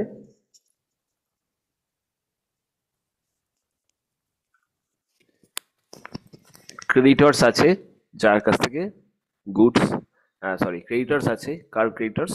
ক্রেডিটর্সের নাম হচ্ছে বি, আর এ হচ্ছে তার ডেটর্স। মানে কি, ফার্স্টে আমরা কোন অ্যাঙ্গেল থেকে ভাববো? ফার্স্টে আমরা ক্রেডিটর্সটা ছেড়ে দেবো, ফার্স্টে এ থেকে সি পর্যন্ত ভাববো। ঠিক আছে, এইটা হচ্ছে পার্ট 1টা, একটু ভালো করে বুঝলেই কনসেপ্ট ক্লিয়ার হয়ে যাবে। তো এ কি করছে? এ করছে বিক্রি, কাকে? সি কে, গুডস বিক্রি করছে। ওকে, এ সি কে গুডস বিক্রি করছে। ঠিক আছে? তো A is selling goods to C, তো সি হয়ে গেল ডেটার্স, মানে সি এর থেকে টাকা পাবো। ঠিক আছে? কিসের মাধ্যমে পাবো? অবভিয়াসলি বিলস রিসিভেবল, মানে বিলস অফ এক্সচেঞ্জের মাধ্যমে, যেহেতু আমরা বিলসের অঙ্ক করছি। ঠিক আছে? তাহলে ফার্স্ট পার্টে কি বলছে? এ সেল করছে গুডস সি কে, যেখান থেকে টাকা পাবে এ, কিসের মাধ্যমে? বিলসের মাধ্যমে। এইবার এইদিকে আর একটা পার্টি আছে এখানে, ক্রেডিটর্স। সেটা কে? সেটা হচ্ছে বি। তো এ কি করছে? একদিকে যেমন সি কে বাকিতে গুডস সেল করছে যার থেকে টাকা পাবে, সিমিলারলি এ বি এর থেকে, সাউন্ডটা না ক্যার ক্যার করছে। দাঁড়ায়, এবার ঠিক আছে? হ্যালো, এবার ঠিক আছে সাউন্ড? হ্যাঁ হ্যাঁ, এবার ঠিক আছে, এবার ঠিক আছে। হুম। তো যেটা বলছিলাম, এ যেমন সি কে সেল করছে গুডস, তেমনি এ বি এর থেকে আবার পারচেজও করছে। ঠিক আছে? তো বি কি হয়ে গেল? ক্রেডিটর্স। ক্রেডিটর্স মানে কি? যাকে টাকা পেমেন্ট করতে হবে। ঠিক আছে? তাহলে দেখো, এ যেমন একদিক থেকে সি এর থেকে টাকা পাবে, সিমিলারলি অন্যদিকে বি কে টাকা পেমেন্ট করবে। বোঝা গেল? এ যেমন সি এর থেকে টাকা পাবে, অন্যদিকে বি কে টাকা পেমেন্ট করবে। ঠিক আছে? তো এ কি করছে? এ সি এর থেকে যে টাকাটা বিলসের মাধ্যমে পাবে, সেটা নিজে না নিয়ে কাকে ডাইরেক্ট দিয়ে দিচ্ছে? ডাইরেক্ট বি কে দিয়ে দিচ্ছে। দিয়ে দিচ্ছে মানে কি? এন্ডোর্স করে দিচ্ছে। ঠিক আছে? যেমন ফর এক্সাম্পল, আমি তোর থেকে টাকা পাবো। ঠিক আছে? তুই আমাকে বিল দিচ্ছিস, মানে বিলসের মাধ্যমে টাকাটা দিচ্ছিস। সেই টাকাটা আমি নিজে না ভাঙিয়ে আমি আরেকজনকে দিয়ে দিচ্ছি, এন্ডোর্স করে দিচ্ছি। আরেকজন মানে যার থেকে আমি বাকিতে গুডস পারচেস করেছিলাম। তার মানে কি? এখানে এ ডাইরেক্টলি সি এর থেকে টাকাটা না নিয়ে কাকে দিয়ে দিচ্ছে বিলটা? বি কে দিয়ে দিচ্ছে। তার মানে কি? সি এর যে টাকাটা, সেটা কে পাবে? এ পাবে না, সেটা কে পাবে? ডাইরেক্ট বি পাবে। ঠিক আছে? তো এটাকেই বলা হচ্ছে endorsement of bills of exchange. Okay? তো এখানে লেখা আছে পয়েন্টে, number one, A is selling goods to C on credit and hence C is the debtors. তাহলে এ সেল করছে গুডস সি কে বাকিতে, সি হচ্ছে ডেটার্স। কার জন্য? এ এর জন্য। সেকেন্ড হচ্ছে A is purchasing goods from B and hence B is a creditor. তো বি এর থেকে বাকিতে পারচেস করছে, বি হচ্ছে ক্রেডিটর। এবার থার্ডে কি বলছে? A is endorsing the bills received from C to B. A কি করছে? এন্ডোর্স করছে বিল। কার বিল? সি এর বিল। কাকে এন্ডোর্স করছে? বি কে এন্ডোর্স করছে। তাহলে এ কে কি বলা হবে? এ কে বলা হবে এন্ডোর্সার, আর বি কে বলা হবে এন্ডোর্সি। যে বিল এন্ডোর্স করে তাকে বলা হয় এন্ডোর্সার, আর যাকে বিল এন্ডোর্স করা হয় তাকে বলা হয় এন্ডোর্সি। ঠিক আছে? তাহলে জার্নাল এন্ট্রিটা কি? জার্নাল এন্ট্রি এখানে তিনটে পার্টি আছে, এখানে কিন্তু পুরো মাথায় গেঁথে নিতে হবে জার্নাল এন্ট্রিগুলো, কনসেপ্ট সহ। পরীক্ষার সময় তাহলে একদম ফাটাফাট ফাটাফাট করা যাবে। ঠিক আছে? তাহলে হ্যাঁ ড্রয়ার অর এন্ডোর্সার্স বুক। ঠিক আছে? ড্রয়ারকে, তাহলে এখানে ড্রয়ার হচ্ছে এ, যে নাকি এন্ডোর্সারও, এন্ডোর্সার মানে যে বিলটা এন্ডোর্স করছে, মানে সেন্ড করছে কাকে? বি কে। তো তার বইতে কি এন্ট্রি হবে? তার বইতে এন্ডোর্সমেন্ট অফ বিলের জন্য যে বিল। এন্ট্রি হবে সেটা হচ্ছে creditors account debit to bills receivable. এখানে আমি সব এন্ট্রি লিখিনি। ফার্স্টে তো এন্ট্রি হবে bills receivable account debit to debtors, এটা তো আলাদা। বাট আচ্ছা, এন্ডোর্সিং, এইখানে তো তাহলে দুইজন ড্রয়ার থাকবে। হ্যাঁ, কি? এখানে তো তাহলে দুইজন ড্রয়ার থাকবে। না, দুজন ড্রয়ার কি করে হবে? ড্রয়ার তো একজনই মানে আছে। সি যেমন, এর কাছে যেমন সি ড্রয়ার, এর কাছে তো তেমন বি, এই সি ড্রয়ার থাকবে। না, এখানে ড্রয়ার বলছি না। সেকেন্ড বার যখন বিলটা পাঠাচ্ছে সেটাকে এন্ডোর্সমেন্ট বলছি। সেটা ড্রয়ার আর এন্ডোর্সারের এটাই পার্থক্য। ঠিক আছে? সি যেমন এ কে বিল দিচ্ছে টাকা পেমেন্ট করার জন্য, এও তেমনি সি এর বিলটা কাকে দিয়ে দিচ্ছে? বি কে দিয়ে দিচ্ছে। ঠিক আছে? তো ড্রয়ার একজনই হবে, এ। তুই বাদিকের পার্টটা ভুলে যা, তুই শুধু এই পার্টটা দেখ ফার্স্টে, এ আর সি এর মধ্যে। তো এ, এ কি? ড্রয়ার। তাই তো? যে টাকা পাবে সেই হচ্ছে ড্রয়ার, আগের বলেছি। আর সি কে টাকা দেবে। ওকে? এইবার হ্যাঁ কি হ্যাঁ। হচ্ছে? এইটাই একটা পার্ট, ড্রয়ার একটাই, ড্রয়ি একটাই। এইবার যে বাদিকে যে পার্টটা আছে এন্ডোর্সমেন্টের পার্ট, এখানে এন্ডোর্সার আর এন্ডোর্সি আসবে। এখানে কোনো ড্রয়ার ড্রয়ি নেই। বোঝা গেল?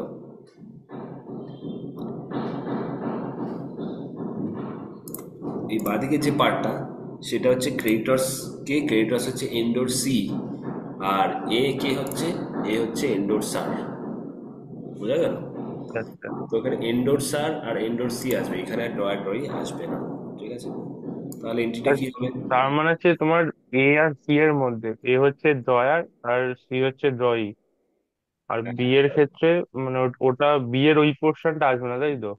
না, ওটা বিয়ে পোর্শনটাই ড্রয়ার ড্রয়ি হবে না, ওখানে এন্ডোরসার আর এন্ডোরসি হবে, ঠিক আছে? আচ্ছা, বিয়ের পোর্শনটা এন্ডোর্সার এন্ডোরসার তার আর মানে, এন্ডোরসি, বোঝা গেল? তার মানে বি তো তার হচ্ছে এন্ডোসার আর সি, না, এই তোমার এ হচ্ছে এন্ডোসার। বি হচ্ছে এন্ডোরসি, যাকে এন্ডোর্স করা হচ্ছে সে হচ্ছে এন্ডোরসি, ঠিক আছে? আর এ হচ্ছে এন্ডোর্সার, যে এন্ডোর্স করছে মানে যে দিচ্ছে বিলটা, ঠিক আছে? আচ্ছা আচ্ছা আচ্ছা। তো এখানে নিচে লেখা আছে A is the endorser, B is the endorsee. তো জার্নাল এন্ট্রি কি হবে? ড্রয়ারের বুকসে জার্নাল এন্ট্রি হবে creditors account debit to bills receivable. Creditors account debit কেন করছি? কারণ ক্রেডিটর্সকে টাকা পেমেন্ট করে দিচ্ছি, লাইবিলিটি বাড়লে ক্রেডিট, কমলে ডেবিট, তো লাইবিলিটি কমে যাচ্ছে তো ক্রেডিটর্সকে করে দিচ্ছি ডেবিট। টু কি করছি? টু করে দিচ্ছি বিলস রিসিভেবল, কারণ বিলস রিসিভেবল অলরেডি ডেবিট করা ছিল ড্রয়ারের বুকসে, মানে এর বুকসে। তো বিলটা যেহেতু চলে যাচ্ছে আমার কাছ থেকে, বা বিলটা যেহেতু ভাঙিয়ে দিচ্ছি আমি, কাকে দিচ্ছি? বিকে, সেই জন্যে বিলস রিসিভেবলকে ক্রেডিট করে দেবো, ঠিক আছে? বোঝা গেল? এবার ড্রয়িজের বুকসে কি এন্ট্রি হবে? ড্রয় মানে কি? এখানে ড্রয় মানে হচ্ছে সি, মানে ডেটার্স। ওর বইতে সেম এন্ট্রি হয় যেটা আগে হতো, bills payable account debit to cash or bank, মানে বিলস পেয়েবল ডেবিট হয়ে যাবে, ক্যাশ অর ব্যাংক ক্রেডিট হয়ে যাবে। বিলস পেয়েবল লাইবিলিটিস ছিল সেটা কমে জিরো হয়ে যাবে, ডেবিট, আর ক্যাশ অর ব্যাংক ক্রেডিট হয়ে যাবে, ঠিক আছে? এন্ডোরসি মানে এখানে এন্ডোরসি কে, এন্ডোরসি হচ্ছে ক্রেডিটর্স বি, তার বইতে কি এন্ট্রি হবে? এটা ইম্পর্টেন্ট। তার কাছে বিলস রিসিভেবল আসছে, বিলস রিসিভেবল কি? তার কাছে একটা অ্যাসেট, মানে যেখান থেকে টাকা পাবে সে, ঠিক আছে? তো bills receivable account debit to endorser account, bills receivable account debit to endorser account. Endorser অ্যাকাউন্টকে ক্রেডিট কেন করছি? কারণ এন্ডোর্সারের থেকে আমার, এন্ডোর্সার এখানে কি? এ, ঠিক আছে? বুঝে গেল? তো এন্ডোর্সারকে আমি ক্রেডিট করে দিচ্ছি, কারণ এন্ডোর্সারকে প্রথমে আমি ডেবিট করে রেখেছিলাম টাকা পাবো বলে, কারণ এন্ডোর্সার হচ্ছিল আমার কাছে ডেটর্স, যার কাছ থেকে টাকা পেতাম। তো এখন টাকা পেমেন্ট, বিলস রিসিভেবল পেয়ে যাচ্ছি, তো এন্ডোর্সারকে ক্রেডিট করে দিচ্ছি। তো bills receivable account debit to endorser. আর এই বিলস রিসিভেবলের টাকা যখন ভাঙাচ্ছি, ক্যাশ আর ব্যাংকে টাকা ঢুকছে, ক্যাশ অথবা ব্যাংকে, তখন ক্যাশ আর bank account debit to bills receivable account, যেহেতু বিলস রিসিভেবল ব্যালেন্স জিরো হয়ে যাচ্ছে, ঠিক আছে?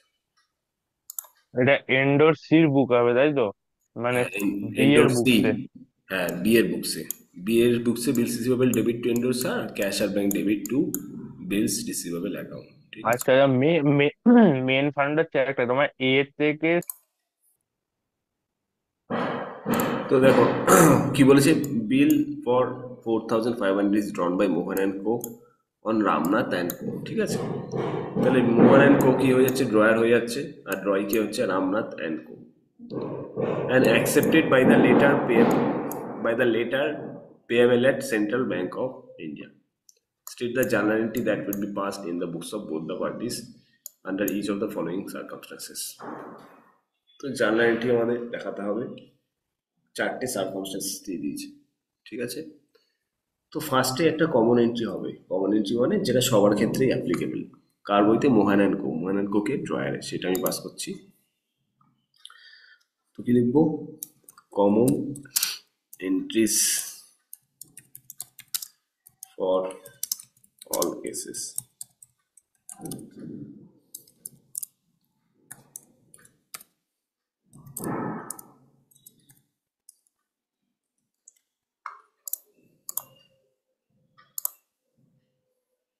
ঠিক আছে?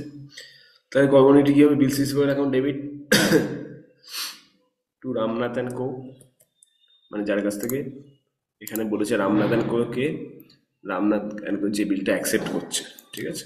ট্রয়ি। তো bills receivable account debit to Ramnath co account, কত টাকা? 4,500, 4,500, লিখবো being bill drawn and accepted by Ramnath.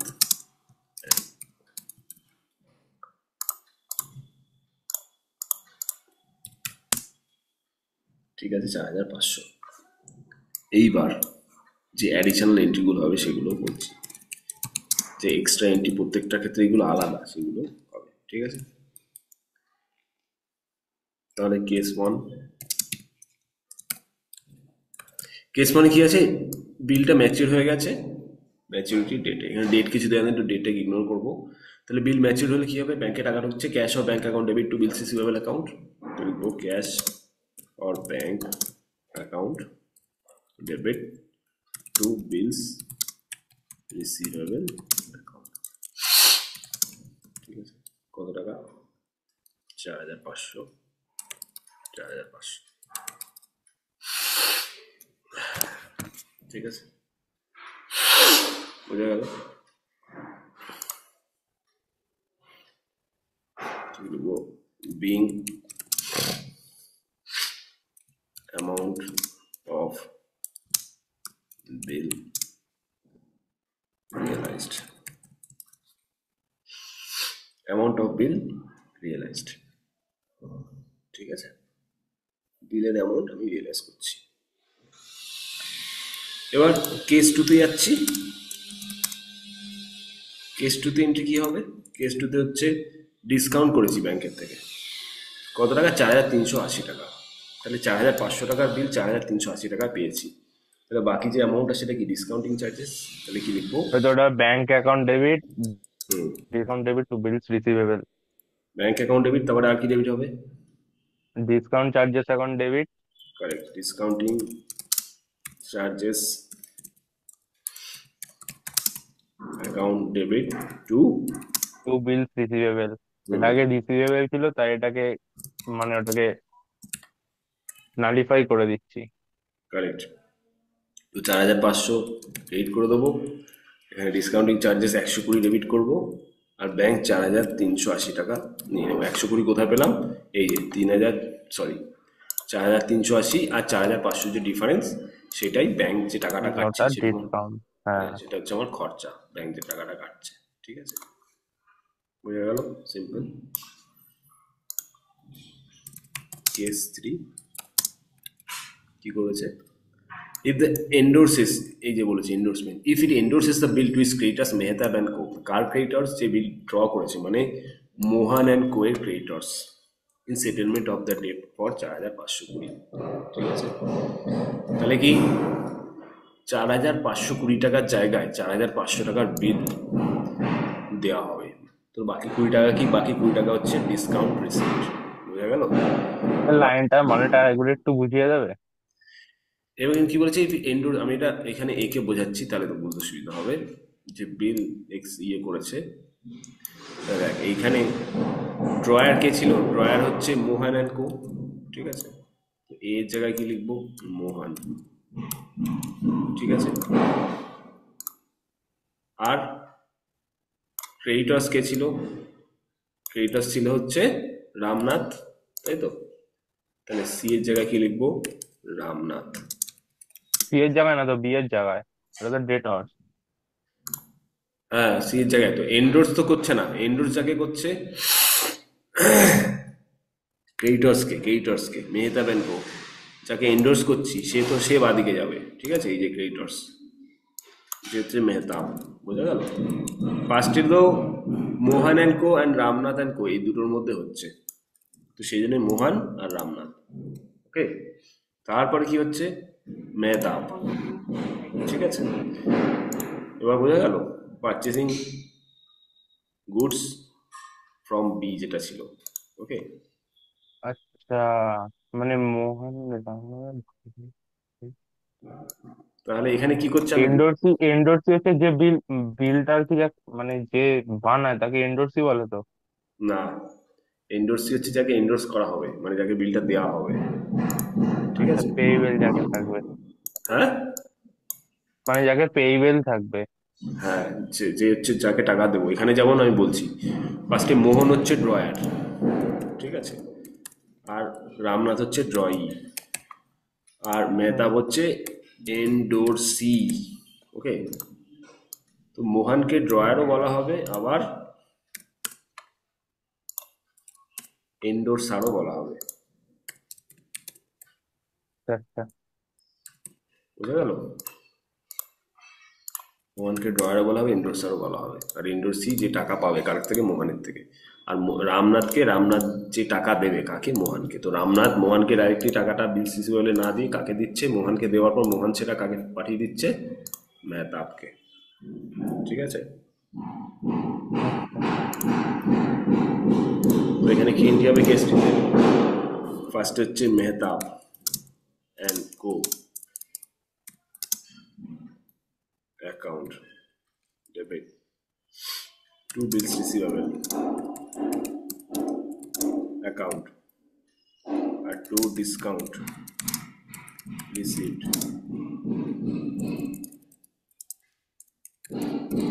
Account. হ্যাঁ, এটা কি 4380 বিলটাকেই এন্ডোর্স করছে নাকি? হ্যাঁ, ওই একটাই তো বিল, ওই একটাই বিল। আচ্ছা ঠিক আছে, তাহলে আচ্ছা। মেহতাব আচ্ছা অ্যান্ড কোকে কত ডেবিট করবো? ও পেতে হচ্ছে 4520 টাকা। আর বিল সিস টাকা কত? 4500 টাকার বিল। 4380 কেন? 4380 আগেরটাই ছিল। 4500 টাকার বিল, ঠিক আছে, 4300টা আগেরটাই ছিল। 520। 4520, 4520 জায়গায় পাচ্ছে কত? 4500 টাকা। তো এখানে বিল সিসিবল 4500 টাকায় দেবো। আর বাকি 20 টাকা কি ডিসকাউন্ট আমি পাচ্ছি, কারণ আমাকে মাত্র 4500 টাকায় দিতে হবে 4520 টাকার জায়গায়।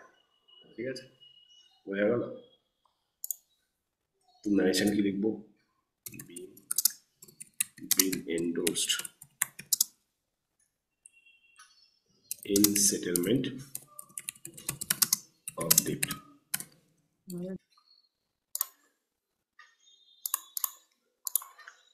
ঠিক আছে, being bill endorsed in settlement of debt।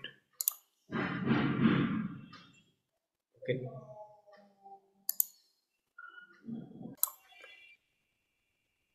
তাহলে আরেকটা কনসেপ্ট হচ্ছে bill send to bank for collection. মানে অনেক সময় কি ব্যাংকের কাছে বিলটা পাঠানো হয় কালেকশনের জন্য, টাকা রিয়েলাইজ করার জন্য। এটা একটা নতুন কনসেপ্ট, সামান্য ছোট একটা কনসেপ্ট। এর সাথে জার্নালিটিও আমি বলে দিচ্ছি। তো কি বলেছে? The drawer May send the bill to bank. Drawer মানে যে টাকা পাবে, সে কি করছে? ব্যাংকে বিলটা সেন্ড করছে to ensure safety of collection ও ম্যাচুরিটি ডেট। মানে এখানে কিন্তু ম্যাচুরিটি ডেটের আগে কালেকশন করছি না, ম্যাচুরিটি ডেটেই কালেকশন হচ্ছে, যেভাবে নর্মাল কালেকশন হওয়ার কথা। তাহলে পার্থক্যটা কি? পার্থক্যটা হচ্ছে এটাই, যে এইখানে ব্যাংকের কাছে বিলটা পাঠানো হচ্ছে। কেন পাঠানো হচ্ছে? Safety of collection. মানে ব্যাংক কি করবে? সেফলি টাকাটা কালেক্ট করবে, কোনো ঝামেলা ড্রয়ারকে পোয়াতে হবে না। ঠিক আছে, ব্যাংকের দায়িত্ব থাকবে বিলটার টাকা ড্রয়ের কাছ থেকে ম্যাচুরিটি ডেটেই কালেক্ট করার। ওকে, on maturity date the customers, that is the drawer account, will be credited. Okay? This is known as bill to send to bank for collection। জার্নালিটি দেখলে বোঝা যাবে। ফার্স্ট এন্ট্রি কি হচ্ছে? ফার্স্ট এন্ট্রি হচ্ছে, এটা কার বইতে entry হচ্ছে? ড্রয়ারের বইতে। ঠিক আছে, bill sent for collection account debit to bills receivable. তো বিলস রিসিভেবল যে অ্যাসেটটা ছিল, সেই অ্যাসেটটা ক্রেডিট হয়ে যাচ্ছে। ক্রেডিট হয়ে কোথায় ঢুকছে? বিল সেন্ট ফর কালেকশনে ঢুকে যাচ্ছে। তো বিল সেন্ট ফর কালেকশনে অ্যাসেটটা ট্রান্সফার হয়ে যাচ্ছে, তাই বিলস রিসিভেবল ক্রেডিট হয়ে যাচ্ছে। বিলস রিসিভেবল ব্যালেন্স ছিল ডেবিট, তো ক্রেডিট হয়ে নীল হয়ে যাচ্ছে। আর বিল সেন্ট ফর কালেকশন একটা অ্যাসেট তৈরি হচ্ছে বুকসে। এবার সেইটাই যখন ব্যাংকের মাধ্যমে টাকা কালেক্ট হবে, ব্যাংক অ্যাকাউন্ট ডেবিট করব, ব্যাংক চার্জেস অ্যাকাউন্ট ডেবিট করব, আর to bill sent for collection করব। তো bill sent for collection debit ছিল, এখানে ক্রেডিট করে কেটে জিরো হয়ে গেল। ব্যাংকে টাকা আসছে, ব্যাংকে অ্যাসেট, অ্যাসেট বাড়লে ডেবিট, তো ব্যাংক ডেবিট। আর ব্যাংকে কিছু টাকা পেমেন্ট করতে হচ্ছে অবভিয়াসলি, কারণ ব্যাংকের রেসপন্সিবিলিটি বিলসের টাকা কালেক্ট করার। তো ব্যাংক চার্জেস হয়ে যাচ্ছে। এটা কি অনেকটা ডিসকাউন্টেড বিলের মতো? হ্যাঁ, ডিসকাউন্টেড বিলের মতোই, কিন্তু একটু আলাদা। ডিসকাউন্টেড বিলে যেমন ম্যাচুরিটি ডেটের আগেই টাকাটা কালেক্ট হচ্ছে, কিন্তু এখানে ম্যাচুরিটি ডেটের আগে না কালেক্ট হয়ে ম্যাচুরিটি ডেটেই কালেক্ট হচ্ছে। ঠিক আছে, আর আচ্ছা এখানে আচ্ছা। ডিসকাউন্টিং চার্জের জায়গায় ব্যাংক চার্জেস অ্যাকাউন্ট ডেবিট হচ্ছে। আর একটা জিনিস, এখানে আর একটা নতুন অ্যাসেট খাড়া হচ্ছে, নতুন অ্যাসেট দাঁড় করাতে হচ্ছে, সেটা হচ্ছে bill send for collection account. ঠিক আছে, তো কি বলেছে? If it sends the bill two bank for collection, তো কালেকশনের জন্য ব্যাংকে পাঠানো হয়েছে। তো এই এন্ট্রিটাই হবে, কি এন্ট্রি হবে, bill send for collection account debit, কত টাকা, 4,500 টাকার বিল ছিল, আর টু বিলস রিসিভেবল 4,500 টাকা। তো এখানে ন্যারেশন লিখে দেবো, লিখবো being bills sent for collection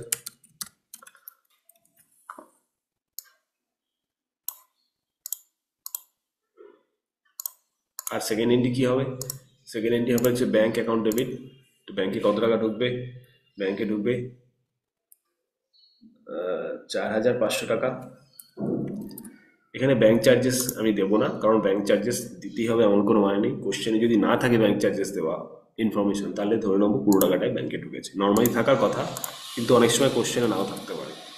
ওকে, বলছি ফার্স্ট এডরা 4,520 হবে না, নাকি 4,500 4,500 কুড়ি নেবো? সেকেন্ডটার ক্ষেত্রে ছিল, এই যে তিনেরটাই ছিল, নর্মালি 4,500 টাকারই বিল, ঠিক আছে, এই যে। ও আচ্ছা আচ্ছা আচ্ছা, if send bill the bank for, মানে ওই টাকাটাকে হচ্ছে। হ্যাঁ, এটা বুঝেছি। প্রত্যেকটা আলাদা আলাদা কেস, 4,500 কোটি শুধু তিনের ক্ষেত্রে অ্যাপ্লিকেবল ছিল, বুঝে গেল। তো ব্যাংকের কাছে কালেকশনের জন্য পাঠিয়েছে, তাহলে কি লিখবো, being bill collected at maturity date, being amount of bill হবে, being amount of bill collected at maturity date.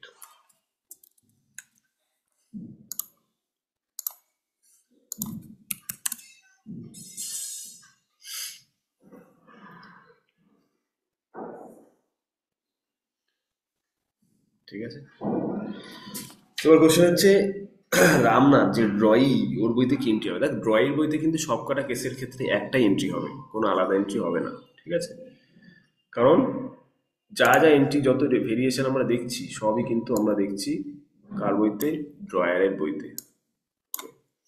তাহলে in the books of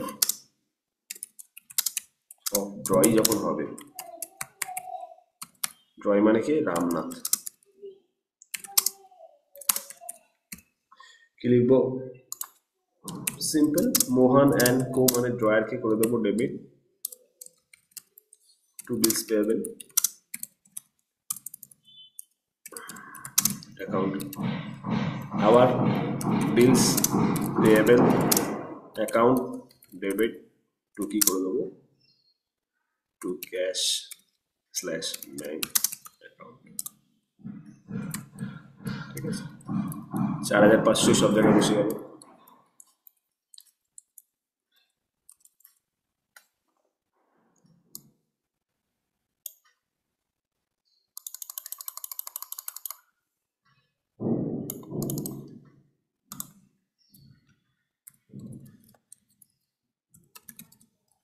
manager লিখে দেবো, প্রথমে বিল অ্যাকসেপ্ট করছে, বিং বিলস অ্যাকসেপ্টেড, আর তারপরে পেমেন্ট করছে, বিং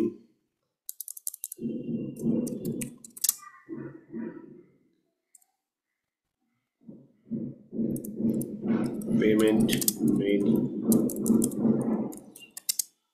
অন ম্যাচুরিটি,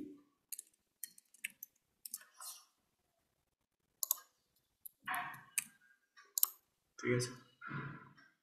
তো এই দুটো এন্ট্রি সব ক্ষেত্রে, মানে সব কোনো কেসের ক্ষেত্রে এই দুটো এন্ট্রি হবে।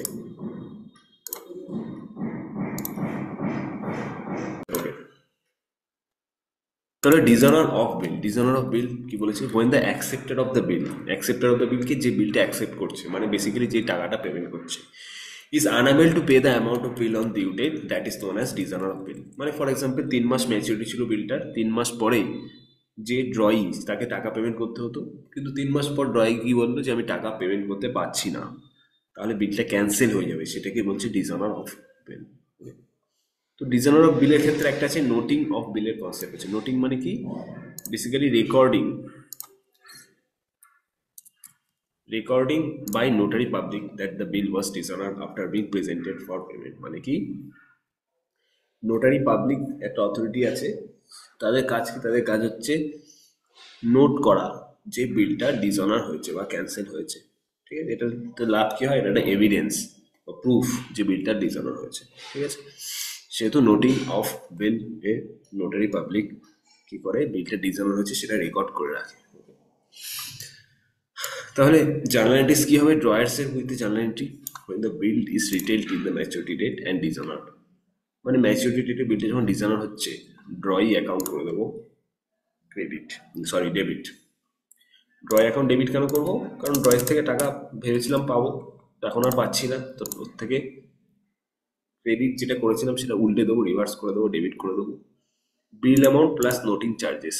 তো নোটারি পাবলিকের কাছে কি নোটিং করাতে গেলে, মানে বিলটা যে ডিসঅনার হয়েছে সেটা প্রুফ করাতে গেলে কিছু টাকা পেমেন্ট করতে হয়, সেটা হচ্ছে নোটিং চার্জেস। বিলের টাকার সাথে নোটিং চার্জেস যোগ হয়ে একবারে টোটাল টাকাটা ওকে ডেবিট করে দেবো, কারণ নোটিং চার্জেস যে টাকাটা সেটা আমি ড্রয়ের কাছ থেকে রিকভার করবো, তাই এখানে টোটাল টাকাটা ডেবিট করে দেবো। ঠিক আছে। To bills receivable, obviously bills receivable হয়ে যাবে ক্রেডিট, কারণ বিলস ক্যান্সেল হয়ে যাচ্ছে। আর to cash or bank account, যেটা নোটিং চার্জেস সেটা আমি ক্যাশের মাধ্যমে বা ব্যাংকের মাধ্যমে পেমেন্ট করবো। ঠিক আছে। এবার কেস বি কি? when the bill is discounted with bank and dishonor, মানে কি বিলটা আমি ডিসকাউন্টিং করেছিলাম ব্যাংকের কাছে এবং আলটিমেটলি সেটা ডিসঅনার হয়ে গেছে। ঠিক আছে। সেক্ষেত্রে কি এন্ট্রি হবে? ড্রই তো অ্যাকাউন্ট ডেবিট হবেই, কিন্তু to cash or bank account credit হয়ে যাবে। টু ক্যাশ অথবা ব্যাঙ্ক কেন হবে? কারণ এখানে বিলস রিসিভেবল ক্রেডিট হবে না, কারণ বিলস রিসিভেবল তো অলরেডি ক্রেডিট হয়ে গেছে ডিসকাউন্টিংয়ের সময়, সেজন্য বিলস রিসিভেবল কোনো ব্যালেন্স আমার কাছে পড়ে নেই, তো বিলস রিসিভেবল ক্রেডিট হচ্ছে না। কি ক্রেডিট হচ্ছে? ক্যাশ অথবা ব্যাঙ্ক। ঠিক আছে। আর second, when the endorsed bill is dishonored, মানে কি একটু আগে দেখলাম বিল এন্ডোর্স হলে কি এন্ট্রি হবে, এবার সেই বিল এন্ডোর্স করার পর যদি ডিসঅনার হয়ে যায় তাহলে ড্রয় তো অ্যাকাউন্ট ক্রেডিট হবেই আর ডেবিট হবেই প্রত্যেক ক্ষেত্রে, আর এন্ডোর্সির অ্যাকাউন্ট হয়ে যাবে ক্রেডিট। এন্ডোর্সি মানে কি? যাকে বিল এন্ডোর্স করেছিলাম। ক্রেডিট কেন হবে? এন্ডোর্সিকে আমি ডেবিট করেছিলাম এন্ডোর্সমেন্টের সময়, যদি ভালো করে দেখা যায় জার্নাল এন্ট্রিটা, তো এইবার সেটা রিভার্স করে দেবো কারণ ক্যান্সেল হয়ে যাচ্ছে, তাহলে উল্টো এন্ট্রি পাস করে দেবো, তো এন্ডোর্সির অ্যাকাউন্ট করে দেবো ক্রেডিট। ঠিক আছে। আর case D, bill send for collection করেছিলাম এবং তারপর ডিসঅনার হয়েছে। ঠিক আছে। তো bill send for collection and then dishonour যদি হয় কি করবো? ড্রয় অ্যাকাউন্ট ডেবিট তো করবোই যেরকম করি, আর to bill send for collection account করবো, কারণ bill send for collection debit ছিল সেটা ক্যান্সেল হয়ে যাচ্ছে, তো ক্রেডিট করে নিয়ে নীল করে দেবো ব্যালেন্সটা। আর টু ক্যাশ অর ব্যাংক যেটা করি নোটিং চার্জেস সেটা তো হবেই। ঠিক আছে। এবার ড্রইজ বুকে ডিসঅনার অফ বিল যদি হয় ড্রয়ের বইতে কি এন্ট্রি হবে সেটা দেখা যাক। বিলস পেয়েবল অ্যাকাউন্ট ডেবিট হয়ে যাবে, কারণ বিলস পেয়েবল ক্রেডিট থাকে, বিলস পেয়েবল আর করতে হচ্ছে না, তো ক্রেডিটের জায়গায় উল্টো ডেবিট। নোটিং চার্জেস একটা খরচা যেটা ড্রয়কে আলটিমেটলি পেমেন্ট করতে হবে, তো ডেবিট করে দিচ্ছি। আর টু ড্রয়ার্স অ্যাকাউন্ট, মানে কি ড্রয়ার্সকে ক্রেডিট করে দিচ্ছি, কারণ ড্রয়ার্সকে টাকা পেমেন্ট করতে হবে ফিউচারে, তো ড্রয়ার্স আমার কাছে কি লায়াবিলিটিস বাড়ছে, লায়াবিলিটিস বাড়লে কি হয়? ক্রেডিট, তো টু ড্রয়ার্স অ্যাকাউন্ট। ঠিক আছে। এখানে কি বলেছে? In case of dishonour of bill the following will pass in the books of endorsee. তাহলে এন্ডোর্সি কি? যাকে বিল এন্ডোর্স করা হয় তার বইতেও একটা এন্ট্রি পাস হবে। কি এন্ট্রি পাস হবে? Drawers account debit, to bills receivable account, two cash অথবা ব্যাংক অ্যাকাউন্ট। তার মানে ড্রয়ারকে আবার ডেবিট করে দিচ্ছি, কারণ ড্রয়ার টাকা দিচ্ছে না কেন? বিল থেকে যে টাকাটা পাওয়ার কথা ছিল সেটা তো ডিসঅনার হয়ে গেল, ক্যান্সেল হয়ে গেল, ড্রয়ারকে আবার করে দেবো ডেবিট। আর টু বিলস রিসিভেবলকে ক্রেডিট করে দেবো, কারণ বিলস রিসিভেবল ক্যান্সেল হয়ে যাচ্ছে, তো ডেবিটের উল্টো ক্রেডিট করে দিলাম। আর নোটিং চার্জেস যেটা এন্ডোর্সি পেমেন্ট করবে সেটা টু ক্যাশ অথবা ব্যাংক অ্যাকাউন্টকে করে দেবো ক্রেডিট। ঠিক আছে। তাহলে এখানে একটা অঙ্কে কি বলেছে? A sold goods for 50,000 to B on 1st Jan 2020 and the same day he drew a bill on B at 3 months for that. তো A B K good sell করেছে যেটার টাকা বিলের মাধ্যমে পেমেন্ট করা হচ্ছে, কিন্তু বিলটা অ্যাকসেপ্ট করার পর ডিসঅনার হয়ে গেছে ডিউ ডেটে।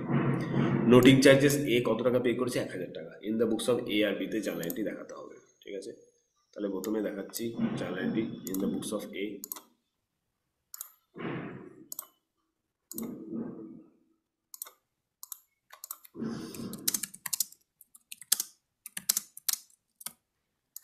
In the books of A তে কি লিখবো? ফার্স্টে নাম্বার 1 জার্নাল এন্ট্রি, তবে সেল করেছে, কবে সেল করেছে? সেল করছে হচ্ছে জানুয়ারি 1st। তো লিখবো এন্ট্রিটা 2020-তে এক এক এন্ট্রি, তো B account debit to sales account. B হচ্ছে ডেটার্স আর সেলস হচ্ছে ইনকাম, তাই ডেবিট ক্রেডিট। ঠিক আছে, তো কি লিখবো, বিং গুডস সোল্ড টু। ঠিক আছে, এবার কি করছে, বিলস রিসিভেবল ইস্যু হচ্ছে সেম ডেটে জানুয়ারির 1-এ, তো জানুয়ারি 1-এ এখানে করে দেবো হচ্ছে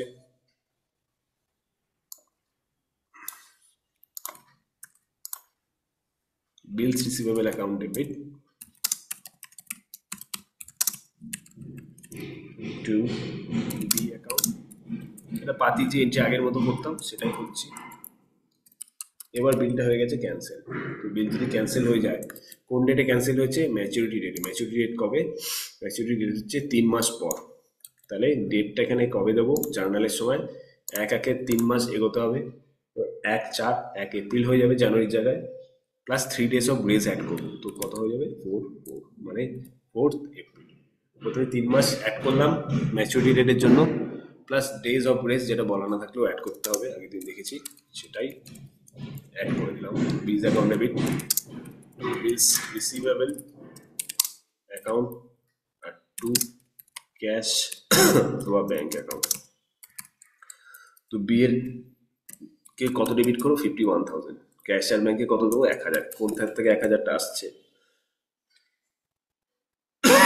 1,000টা আসছে হচ্ছে এই যে নোটিং চার্জেস, যেটা এ পে করছে। ঠিক আছে, তাহলে এখানে বিলের টাকা 50,000। যেহেতু বিল ক্যান্সেল হয়ে যাচ্ছে তাই রিভার্স করে দিলাম, ডেবিটের জায়গায় ক্রেডিট। তো লিখবো বিং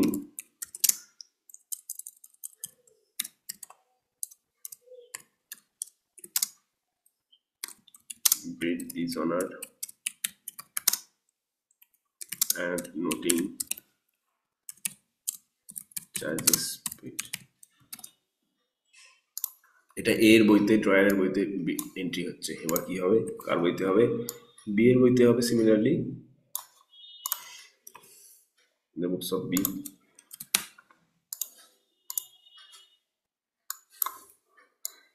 সেম ডেট গুলোতে এন্ট্রি হবে, শুধু সেলের জায়গায় পারচেস। ফার্স্টে কি করবো, purchase account debit, B purchase করছে, তো বি টাকা দেবে বিলের মাধ্যমে টু এ অ্যাকাউন্ট, এ হচ্ছে ক্রেডিটর।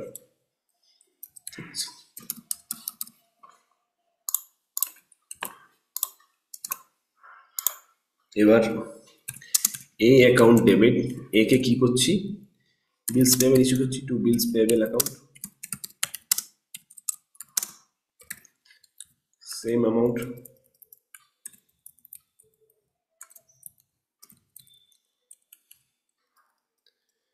চারে কি করছি, bills account debit to bills, sorry bills account debit না, এটা হচ্ছে বিলস পেয়েবল অ্যাকাউন্ট ডেবিট, এবং বিলস পেয়েবল ক্যান্সেল হয়ে যাচ্ছে।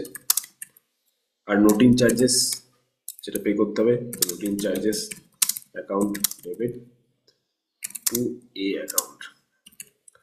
বিলস পেয়েবলের ভাড়া কত, 50,000, নোটিং চার্জেস কত, 1,000, আর এখানে টোটাল 51,000 ক্রেডিট হয়ে যাচ্ছে। তো এই ন্যারেশনগুলো লিখে দেবো। ফার্স্টে কি লিখবো, বিং গুডস পারচেসড, পারচেস করছে, তারপরে বিল অ্যাকসেপ্ট করছে, বিং বিলস অ্যাকসেপ্টেড। ঠিক আছে, তারপরে কি লিখবো, বিং বিল ডিসঅনার্ড,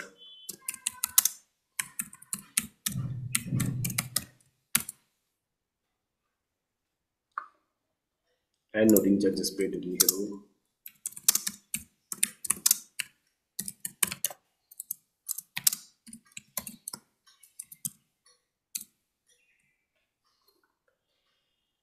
ঠিক আছে।